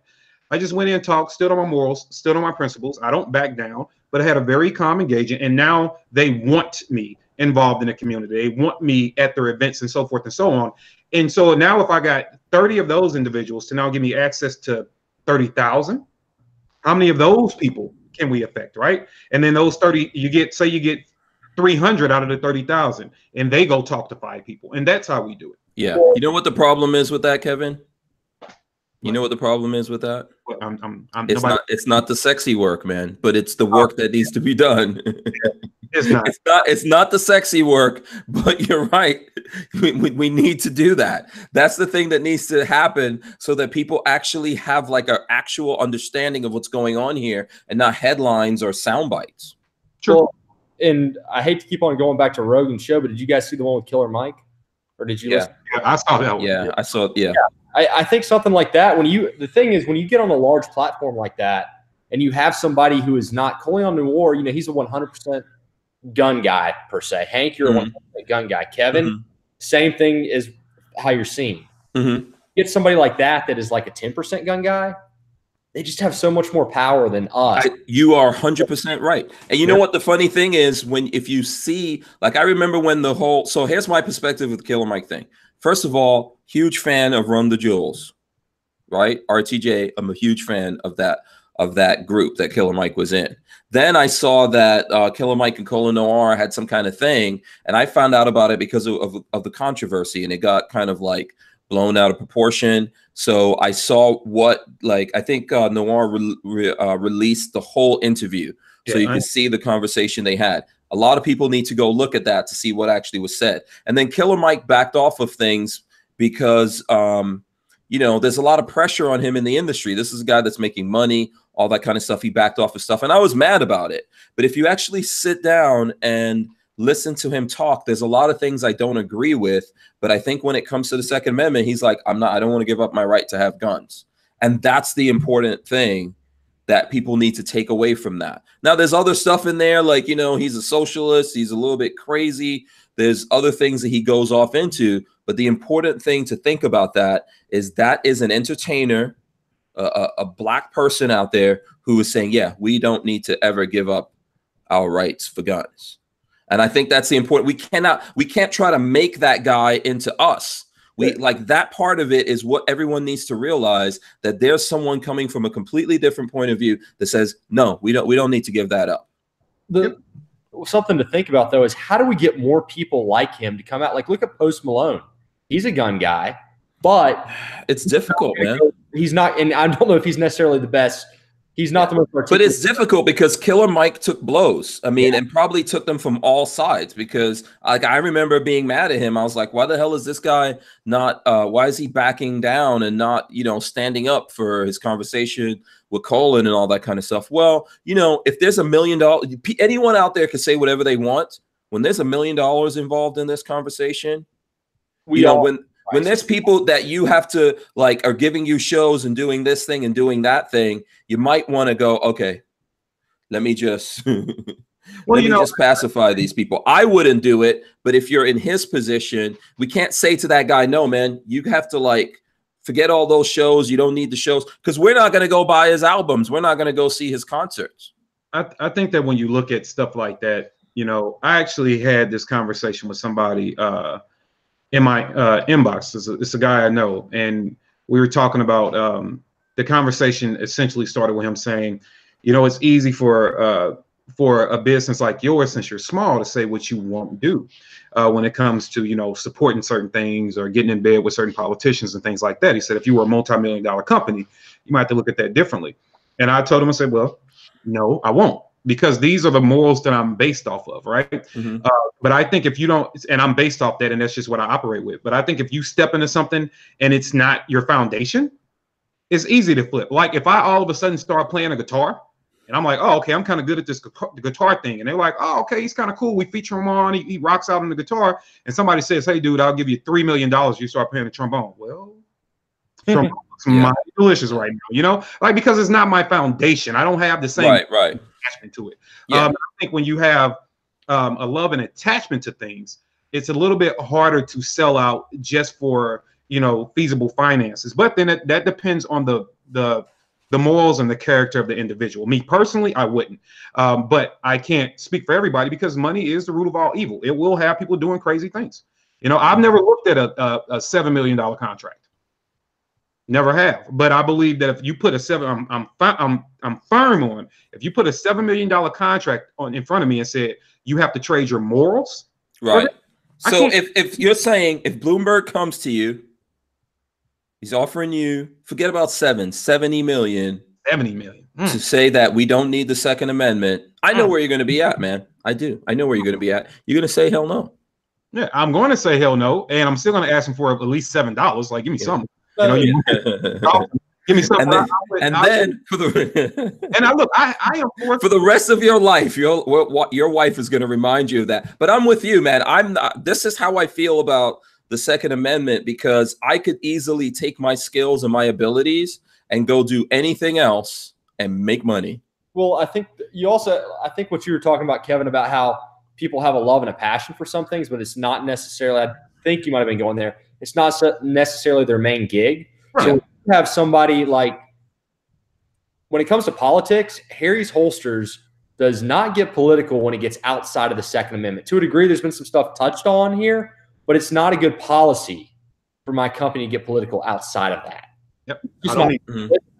And is it really a good idea? I mean, you got to give somebody credit like Killer Mike, who goes out and may not fully understand an issue, but then starts talking about it. Like we have to give him credit, because it can't just be us. You need the Killer Mikes or the Post Malones. You need the basketball players and the football players and those guys who do support the Second Amendment. You need them to say, look, I'm a Democrat or whatever, but I support this thing. Now, I get it. What everyone's going to say, well, if you keep voting for Democrats, you're not going to have it.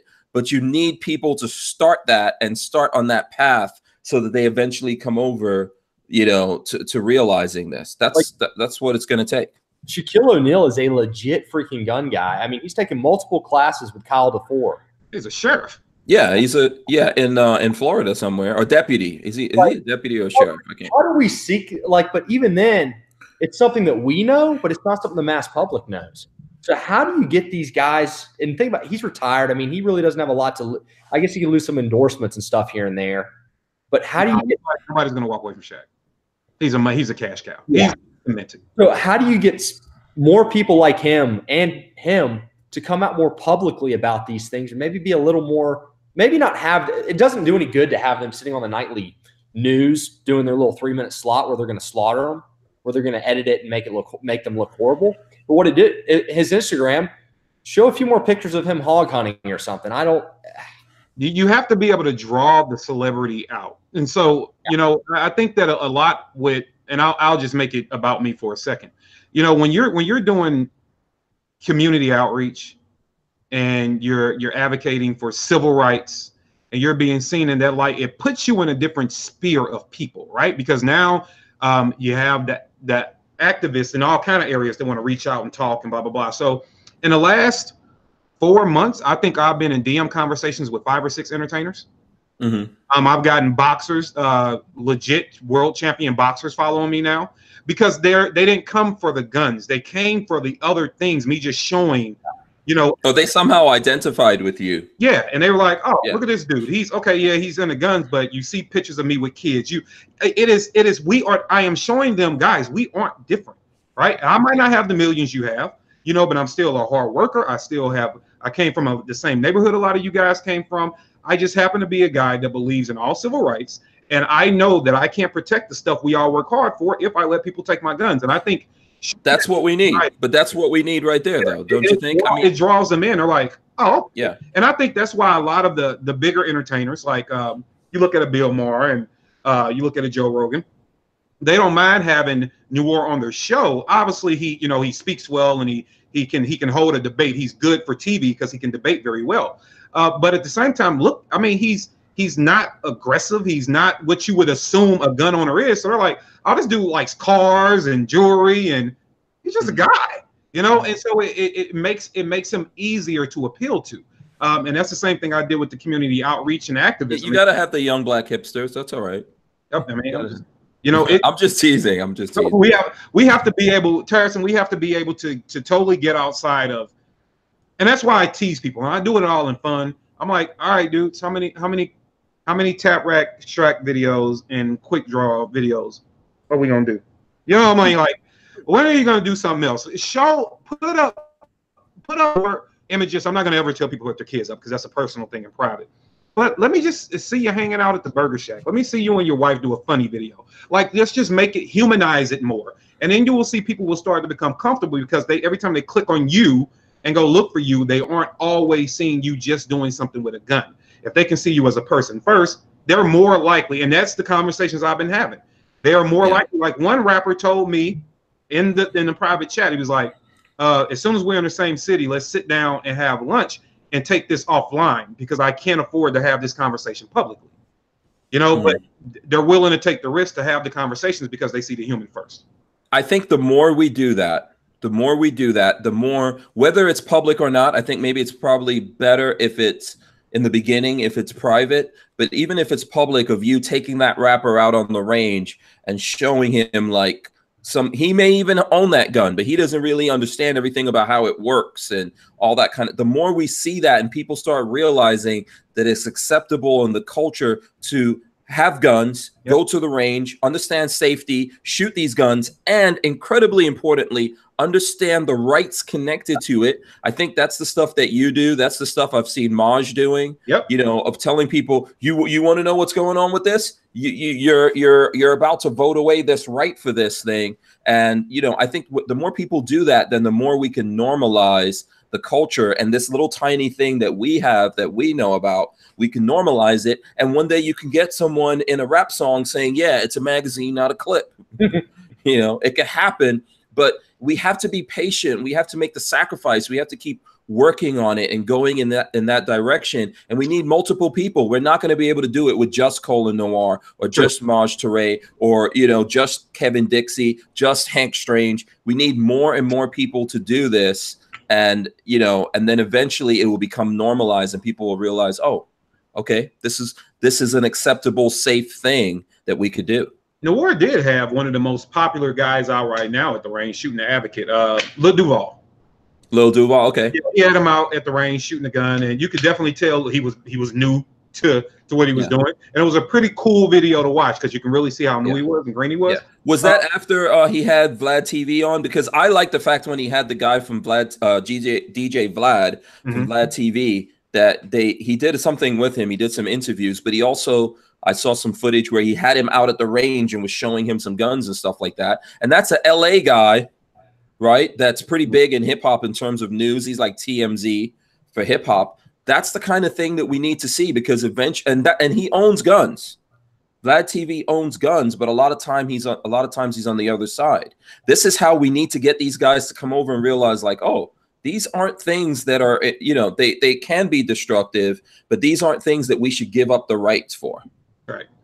Now, something, I'm going more tactics here, but when you're having these conversations with these people, Kevin, have you ever thought, all right, so are you in the process of converting them per se or showing them the light, or do they already see it? And I always just try to answer questions. I don't know how Kevin looks at it.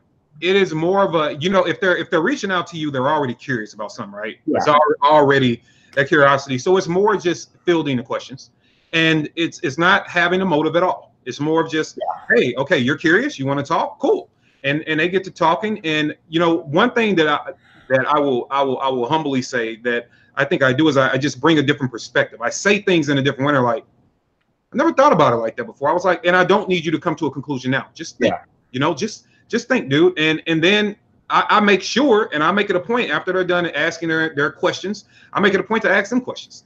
Hey, you know, did you ever feel like quitting, or, you know, how do you feel being so successful? Just making it personal, because then they always want to boomerang back and feel like, hey, I want to ask you something else, you know, and then you just keep going down the road. And then what I've seen happen with popular people and everyday people is they'll be like, you know what? Not only did that make sense, but now that I think about it, this person over here I've been supporting said the exact opposite. And so, like, one person said, well, I've been voting against my own self-interest. I'm like, I don't even have to. I like this is my favorite emoji. This one, like, yeah, you know. And then you start seeing, because I tell people, you won't defend my conclusions, right? You won't go to bat for me. If I give you a conclusion, you might be like, I kind of agree with them, but if I give you just enough information to connect the dots and you make the conclusion, you'll fight for that. You'll defend that, right? So I try to give people just enough information where it's easy for them to draw their own conclusion. So when they start having these aha moments, these epiphanies, it's kind of like, wow, I've been kind of going against my own self-interest. And they go out and they then start challenging the people that they have access to say, you've been fooling me. This isn't everything you said it was. And there you go. Yeah. Yeah. What is the firearms rack? He says, man, look at the handsome Bible salesman. But he says that at Henry's Holsters, which I know is not used. he's playing a joke, I think, with the Henry Holter thing. Yeah, I know. The bottle salesman's kind of an inside joke. I know. Is that about you? Yeah. Yeah. Listen. What about me? Yeah. You know what I try to do? I think I approach people whenever I meet them the same way. Like, for example, when I go to the barbershop, I talked about that. Somehow it comes up. The barbershop is a really good place. It's an incubation chamber for a lot of things, but it's always comes up of what I do. You know, my barber will tell people because I've talked to my barber about it. He's come out to my range, shot with me. He's now a gun guy. He's a gun owner. So he shares that with people. And what I try to do, like Kevin is saying, is just answer people's questions, or maybe they want to, you know, if I can show you something cool in a safe way, I will do that. A lot of times I just try to show people videos. I think we have to be really careful when we're showing people things that we have on us that are loaded and stuff like that. So I try to show them videos and things like that and try to pull that string of, oh, this is cool. You mean I can actually have this thing or do this thing, or what happened with that? And the more people start to process stuff naturally, the better. I think regular people out there like things that way. They don't want to be preached to, but especially people who have notoriety, they're used to everyone wanting something from them. Yep. And if you're going to approach them by, hey, I want you to help blow me up because I'm a gun guy, you know, and you need to introduce me to the hip hop world or this thing, you're going to have a tough time. Instead of, if you just answer questions for them, then they start to realize that you're not really trying to get anything from them that you don't want to get from anyone else. Yeah, that's Hank, you bring up a very good point, because that is a slippery slope. Like, yeah, if we have to talk and we happen to talk publicly, dude, you're really getting something out of this as far as notoriety. Like, you need me more than I need you in a sense of popularity, right? Mm-hmm. So they obviously have to be very careful with that. That's a very good point. Very good point. And you don't want them. I think that's what almost happened with Colin Noir and Big Mike. I'm not saying Colin did it because of that. I think that they were just cool and they were having a conversation, and then somehow they decided to roll a camera on that, and it almost like ruined his. What is the point of us to have this guy ruined behind us trying to make a point, you know? I hate to say it, but look at the Candace Owens Kanye thing, where I think that went bad. And I don't necessarily think that was Kanye's fault. I think he was being used essentially, and they versus just letting an honest conversation occur, they try to manipulate the conversation. They hurt themselves in the end. Yeah.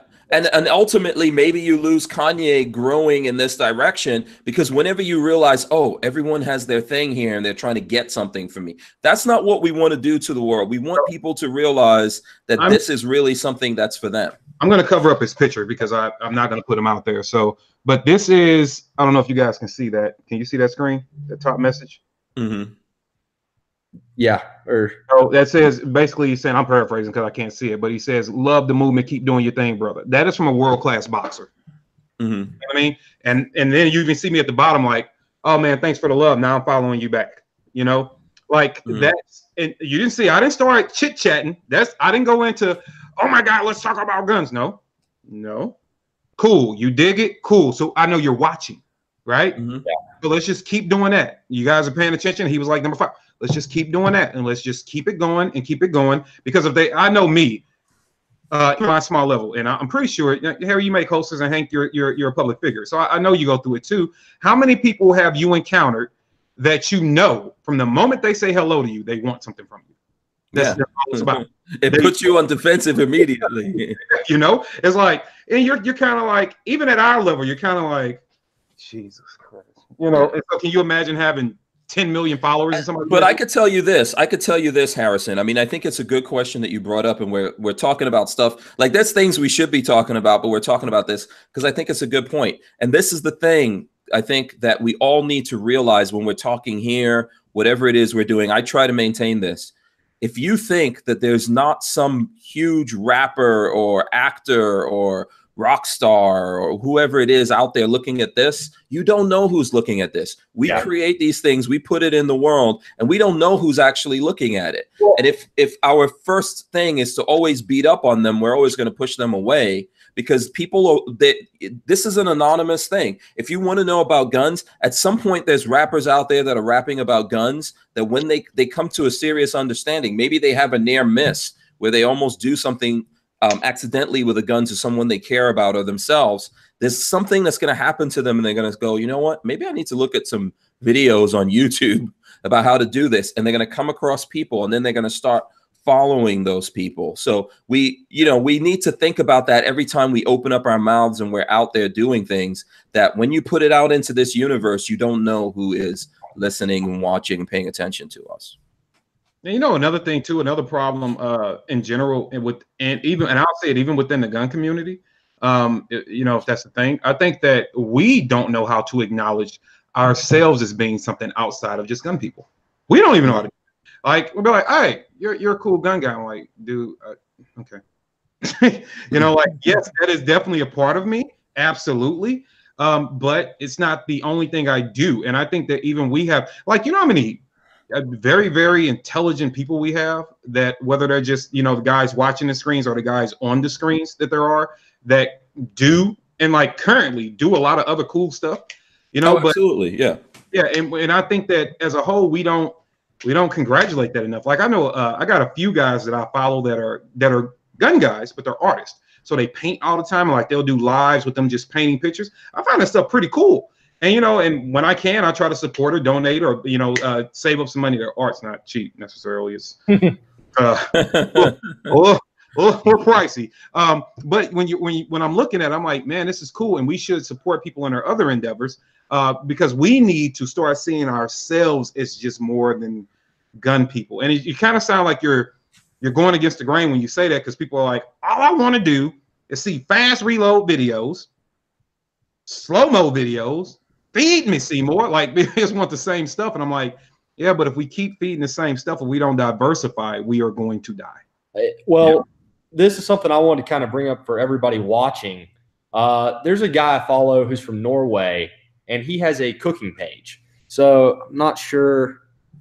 Hold on, let me lock it on you here. Hold on. Boom. Ragnarok Norge. Yep, that guy cooks. Is that how you pronounce that? Oh, cooks some. Making me hungry. Yeah, his page will do that. But the deal is, I saw meat. He doesn't post guns on his page. I think he might have posted 2 or 3. But what he does is he shoots, he reloads, and this is in Norway. He has 15. He has a 1911. Has a couple of different guns, and he'll post videos in his stories about that. It's non-permanent, so somebody following his timeline is going to fall in love, or somebody going to follow him. They're going to go look at his page, and they're going to follow him. Might not be a gun guy at all, but then they see this guy who's making this awesome food, and they're having awesome interactions in the comments, and then they see like 1 out of every 1,000 pictures they see from him is gun related, and they see, oh, this guy shoots. He has like these 2 nice little kids, a nice wife, and great family life. It really humanizes the whole gun thing. And I think yeah, out in the sidebar that has any kind of, maybe you've got a cooking blog, or cooking is one of my interests. So maybe you have a makeup tutorial blog or something. If you have that kind of following, or even locally, try to put that stuff in your story. On like Facebook now has a story feature on it. If you shoot or something, put that in your story. Even if it might cause, it's not going to cause the debate. Posting a post on Facebook will, that you might be trying to avoid, but putting a story up might get people to see the human side of guns, see the human side of all of us. Yeah, that's why you'll see as the Strangerholics have dubbed her cuteness. Yeah, right. You'll see my baby girl running around. I mean, my 12-year-old son, and we do different things. We talk about different things. A lot of times when she's on, it's just funny. They've been in like some of my sale advertisements for hats.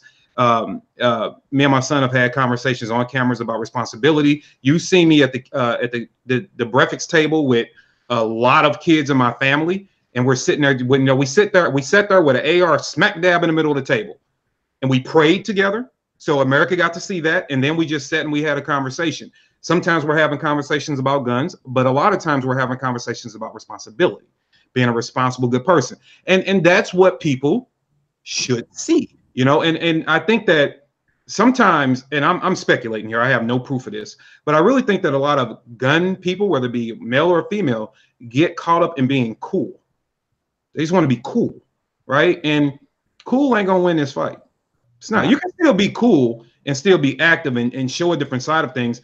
A war is strategic, and make no doubt about it, you are in a war. And if a war means that you have a greater chance of winning, and sometimes, showing yourself, like you said, doing cooking some stuff, or just laughing with friends about something random, just enjoying life, people can gravitate. I mean, you look at the people with the largest following that might not be celebrities like movie stars, but just social media popularity.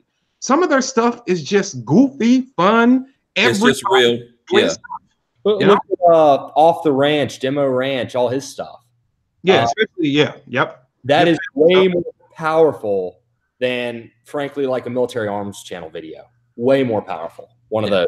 Well, even if you look, so for example, if you look at Cardi B or someone like that, people wonder why she's so popular, because when she gets up on, does a live thing or whatever it is, she's not trying to be all prim and proper, you know, and she's showing, yeah, I'm ghetto as hell, by the way, you know, and I think human beings naturally, they want to see who you really are. If you can, that's my takeaway, Kevin. I don't know if I'm getting that wrong, but I think people want to see the human side of who you are, the real side of it, because they go, okay, so this is not a thing that you have to be a super tactical ninja operator, you know, Navy SEAL, whatever to do. This is a thing that regular human beings do. And nothing against those dudes. You know, they done what they done and they do what they're doing. They're great at it, and nothing against them. And there is a certain part of people that need to gravitate and need to maintain them. Like those guys, I have no idea, because I'm not prior military. I have no idea how many lives they might save of their former veteran brothers just by having conversations and being out there and giving them hope. So there's nothing against anything going on. What I am trying to say is, and they're still part of our collective tribe. What I'm trying to say is, I mean, let's be honest here. I'm a 6 foot, 255-pound black dude. If all I did was run around with an AR all the time and dark shades on, and then I go talking about in gun rights or American, man, that ain't going. That's the only image that I have out there. They're just waiting on me to make the right mistake, which we'll all make a mistake. They're waiting on me to make the right mistake, and then they're going to put the two together, and they're going to be like, look at this. Look at this craziness. Look at this dangerous guy, right? Where it's like, okay, yeah, you click a video, you see me with an AR strapped across a plate carrier, and yeah, I got a box full of gadgets, and yeah, I got all the cool stuff. I got a bunch of guns, but it's kind of hard to demonize a dude that you see kissing his daughter, playing with his son, reading a book with his child before they go to sleep, taking his son out to play football. Like, it's hard. It's very hard to do that. So if that's going to be your shield, just showing people who you are as a cool person, and then it helps with the training aspect of it too. We have way more people that are carpenters, plumbers, lawyers, doctors than we do dudes aspiring to be weekend Navy SEALs. We just do, right? And so I think we just don't highlight that those people are coming from a normal kind of thing. I think I agree with that. I think we need to try to do that more, to show that there's regular people out there that are doing things. Look, last week we had a cattle rancher on, and he's a gun guy. Well, but you know, we were talking about meat. My cousin lived in Australia for a while, and he had a couple of his roommates, and they followed me on Instagram. And I used to post these videos when I'd screw up shooting. Like do something like I inadvertently press the mag release, or I wouldn't have it seated, and you know, you fire the first round, the mag release goes flying out. Yeah, it's kind of embarrassing, but I'd post it and believe it. He said the reaction those guys had, because the part of Australia they were from, guns are not very the equivalent of living in New York City, and he said they loved it. They thought it made guns much more approachable to them. So I think we also need to stop trying to get show perfection. Yeah. What really happens. Right. Yeah. I think. Because it makes people intimidated to go out on the range when they're expected to shoot, a score 95 or better on a B8 at 25 yards their first time out. That just doesn't happen. Yeah. It's something you got to work your way into, and you're not all going to shoot like a Grandmaster USPSA shooter. Yeah. I think we do need to show more of what we might think is mundane than the fun. I mean, I understand why people just show the fun stuff. Ultimately, that's what gets all the numbers and the views and stuff like that. But we need to show the simple things of, like, how do you make a gun safe? How do you ensure that, hey, this gun is safe? It's just a piece of metal now. We need to show that because of what we said before. We don't know who's looking. It doesn't matter what the politicians say and what the media says. Kids today, they know how to get information. It's very simple for them to get that information. And we have to think about what we're showing them, especially when there is a lot of crap out there that they don't know. I'll bring this up. I was recently watching this movie, Cop Car. Do you guys know what that is? Cop Car? Yeah, the movie Cop Car. It has Kevin Bacon, and it's kind of like a comedy, but it has some drama in it. It's basically about these kids come across a police car. And I was looking at this movie and it was freaking me out because these kids found a police car and they steal the police car. So these are some, I don't know, I don't think they were your son's age, Kevin. They were like maybe 10 years old, 9 or whatever. And they drive off in this police car and then they discover like this police officer left his guns and everything in there. And one of them puts on a bulletproof vest and the other one has the AR-15 and he's trying to shoot the one with the bulletproof vest on. You know, and when you look at those kinds of things, you know, obviously that's a movie and someone wrote that, but you're thinking, wow, because for me, I was like, how come these kids don't know? That's crazy. But the thing is, they didn't know how to take the gun off safety and all of that.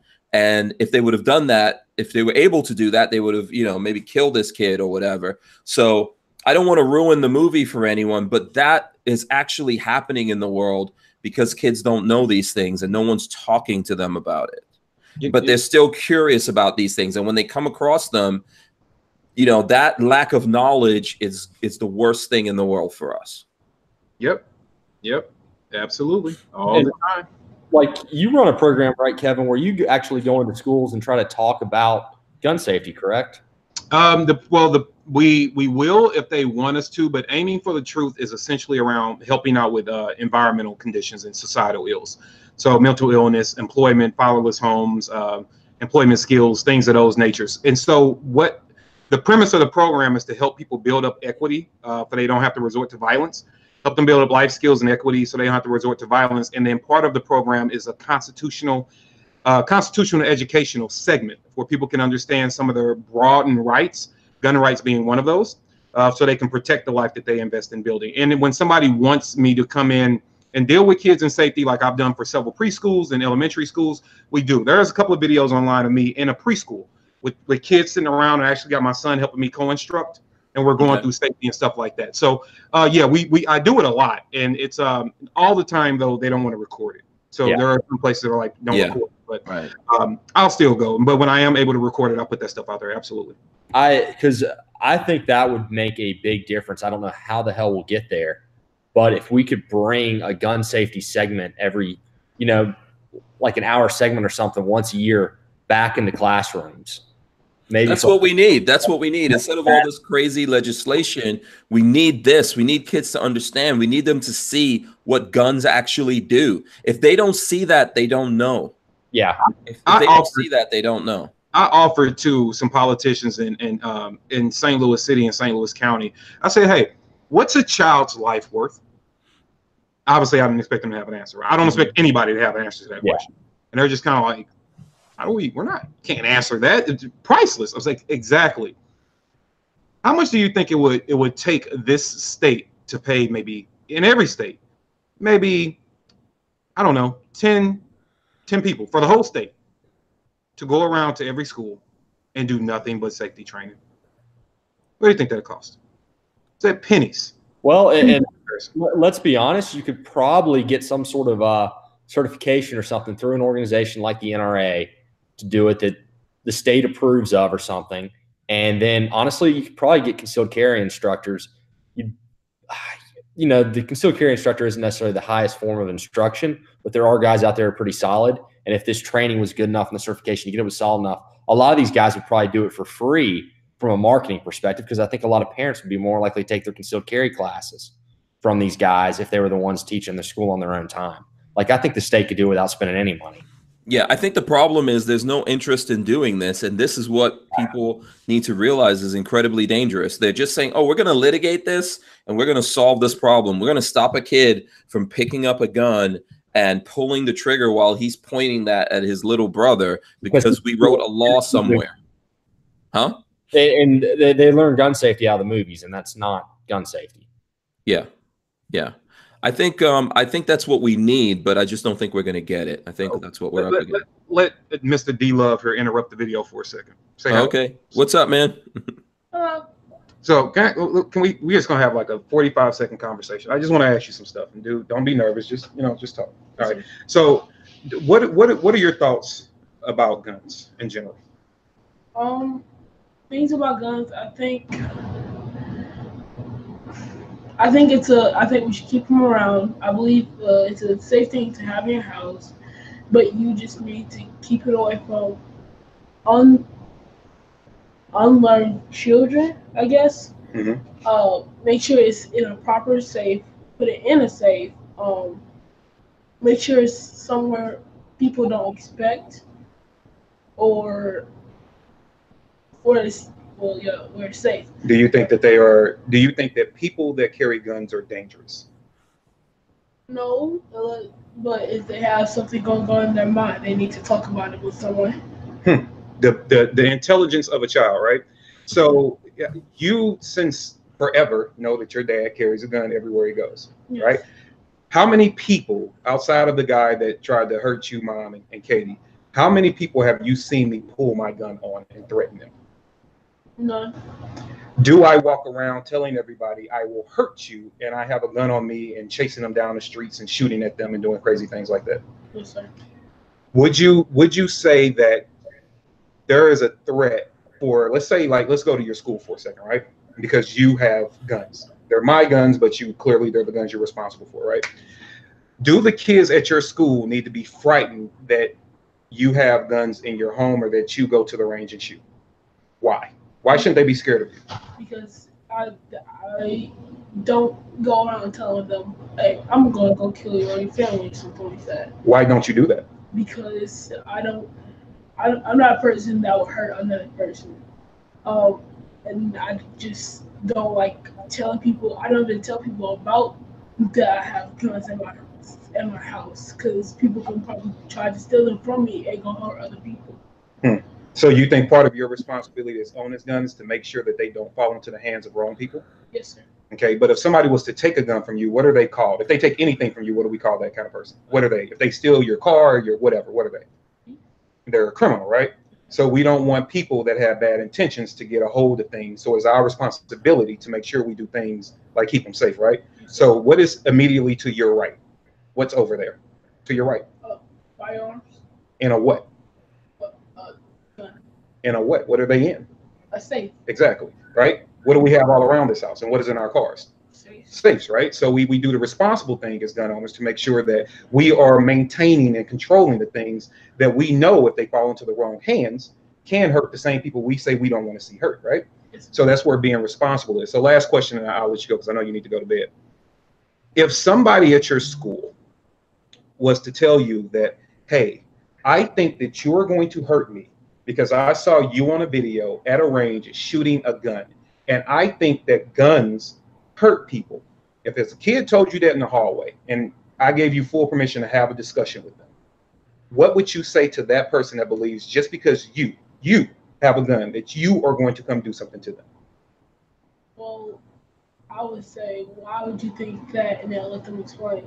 But after they explain, I'm like, no, just because I have a gun in my house doesn't mean I'm going to take one to the school and hurt you with it. I'm not. If he's been around me, he'll know that I'm like a really cool dude, and I won't be just going around hurting people or something like that. So you mean to tell me that they can actually get to know you as a person before they get to know you as a gun owner? Yes. Amazing how that works. All right, man. So good stuff, man. Yeah, those are the conversations that America needs to see, right? Those are. And that's a child, it's 12 years old, right? And just, sharing a story, didn't know that was going to happen, unprepared for it. And that's how we talk. We just sit back. I don't make him think a certain way. He comes, I help him connect, make clarity of what he's saying. But yeah, you couldn't do it if you wanted to. I mean, he's his own human being.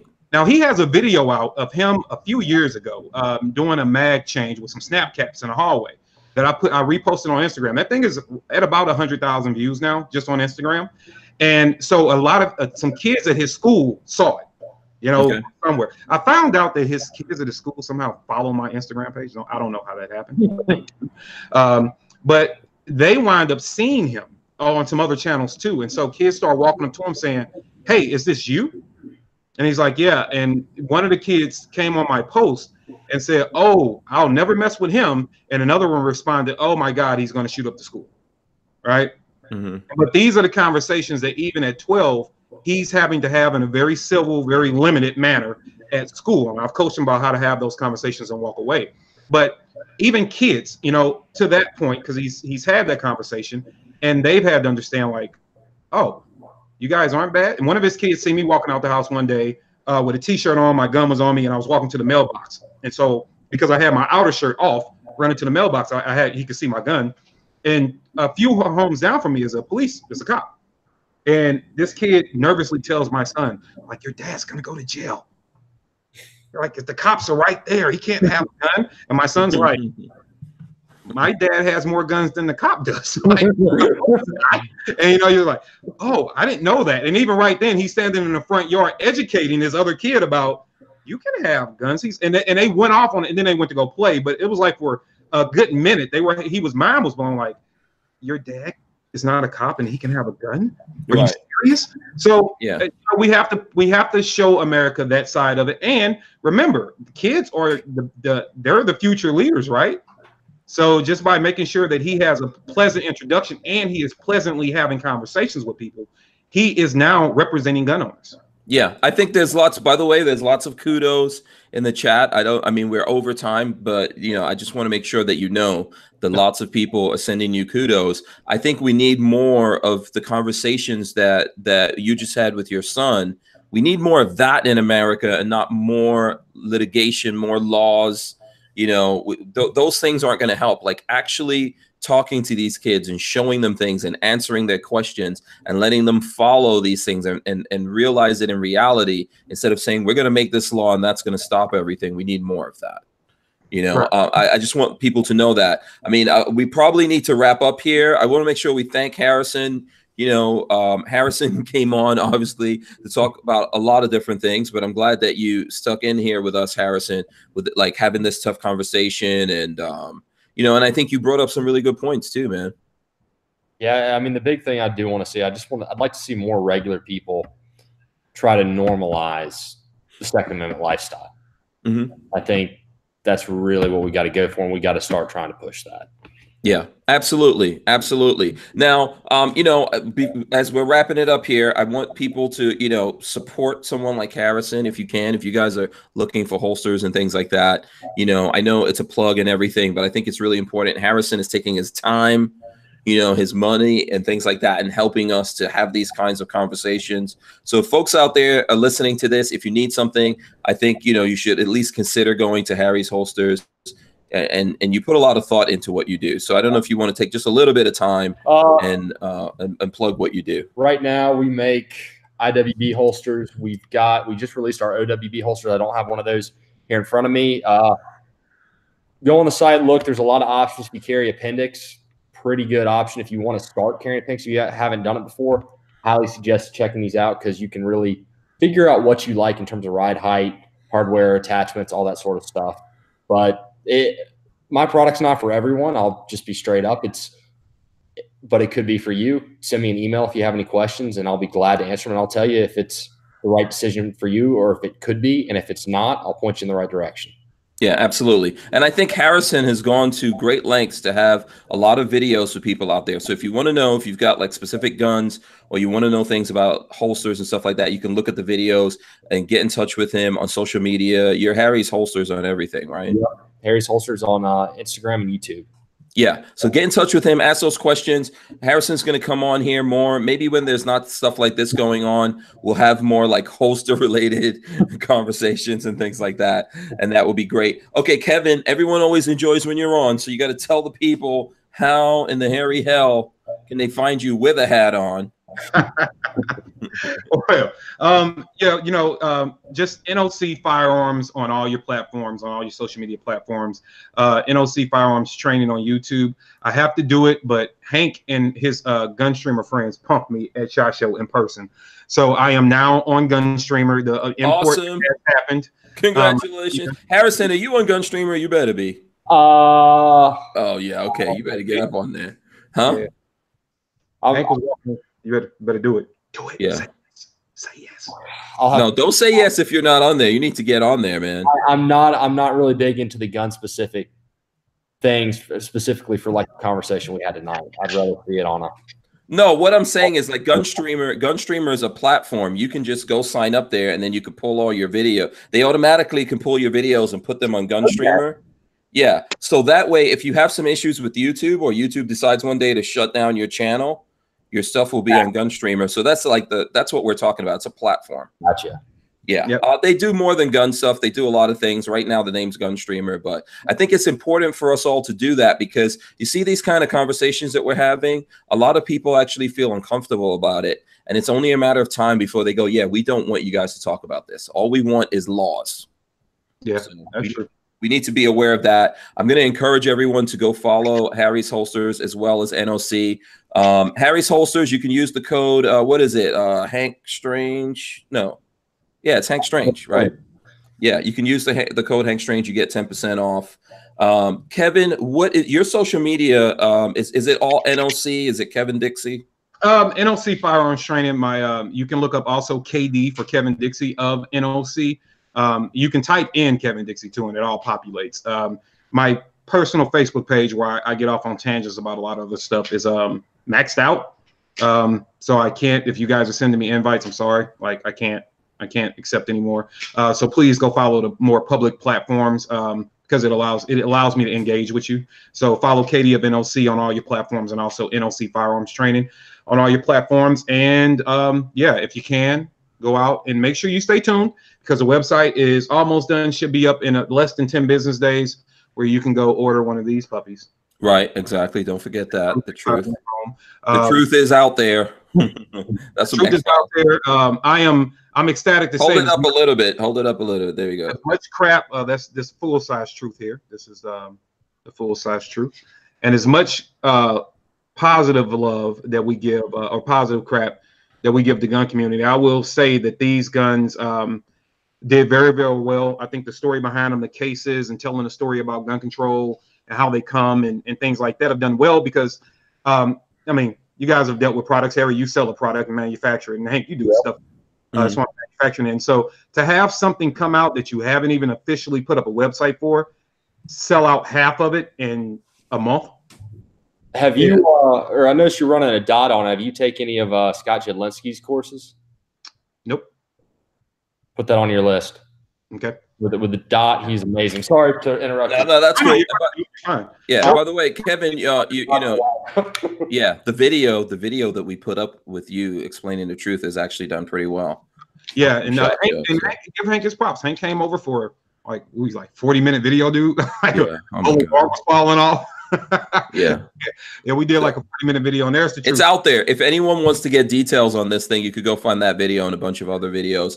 Florida Gun says he's signing up for Gunstreamer right now because his channel was taken down. Oh, there's gonna be a bunch of that going on. I hate to tell you guys this. We're moving in this direction. The more that Congress gives these social media platforms political cover, the more this is going to happen. I'm not trying to like fake anything to make you guys do stuff. When the time comes, I just don't want you to say that I didn't try to like tell you about it. So we're going to wrap it up here because, you know, we've got to go and do things. Harrison has to go. Kevin has to go. I want to thank everyone for coming on, including you, Harrison, taking the time tonight. Thank you, man. It was a really great show. I think you had made some good points, good questions. Kevin, always good to see you. Likewise, brother. You know, I'm a little weirded out by the fact there's no hat, but whatevs, you know. Yeah, put a hat on next time. If you guys are not subscribed to the channel, please do subscribe, ring the bell. Also, we have a specific IG, Instagram. It's called WMMF_podcast. Right now, for a limited time, if you go follow me, I will follow you back on there. So, you know what? I saw that. I was like, what is this weird thing? What is this? Yeah. Yeah, okay. That's the podcast specific. We're going to put stuff up on there. You know, there'll be, when I make a thumbnail for you and Harrison, that'll be up there. I'm going to do weird stuff with your thumbnail. I'm going to try to find the most embarrassing picture of Harrison to put on there. That will be hard. A lot of trouble. Yeah. So anyway, that's it. I want to thank everyone for watching. We'll see you guys tomorrow. We're out of here. Peace. Peace, guys. Peace.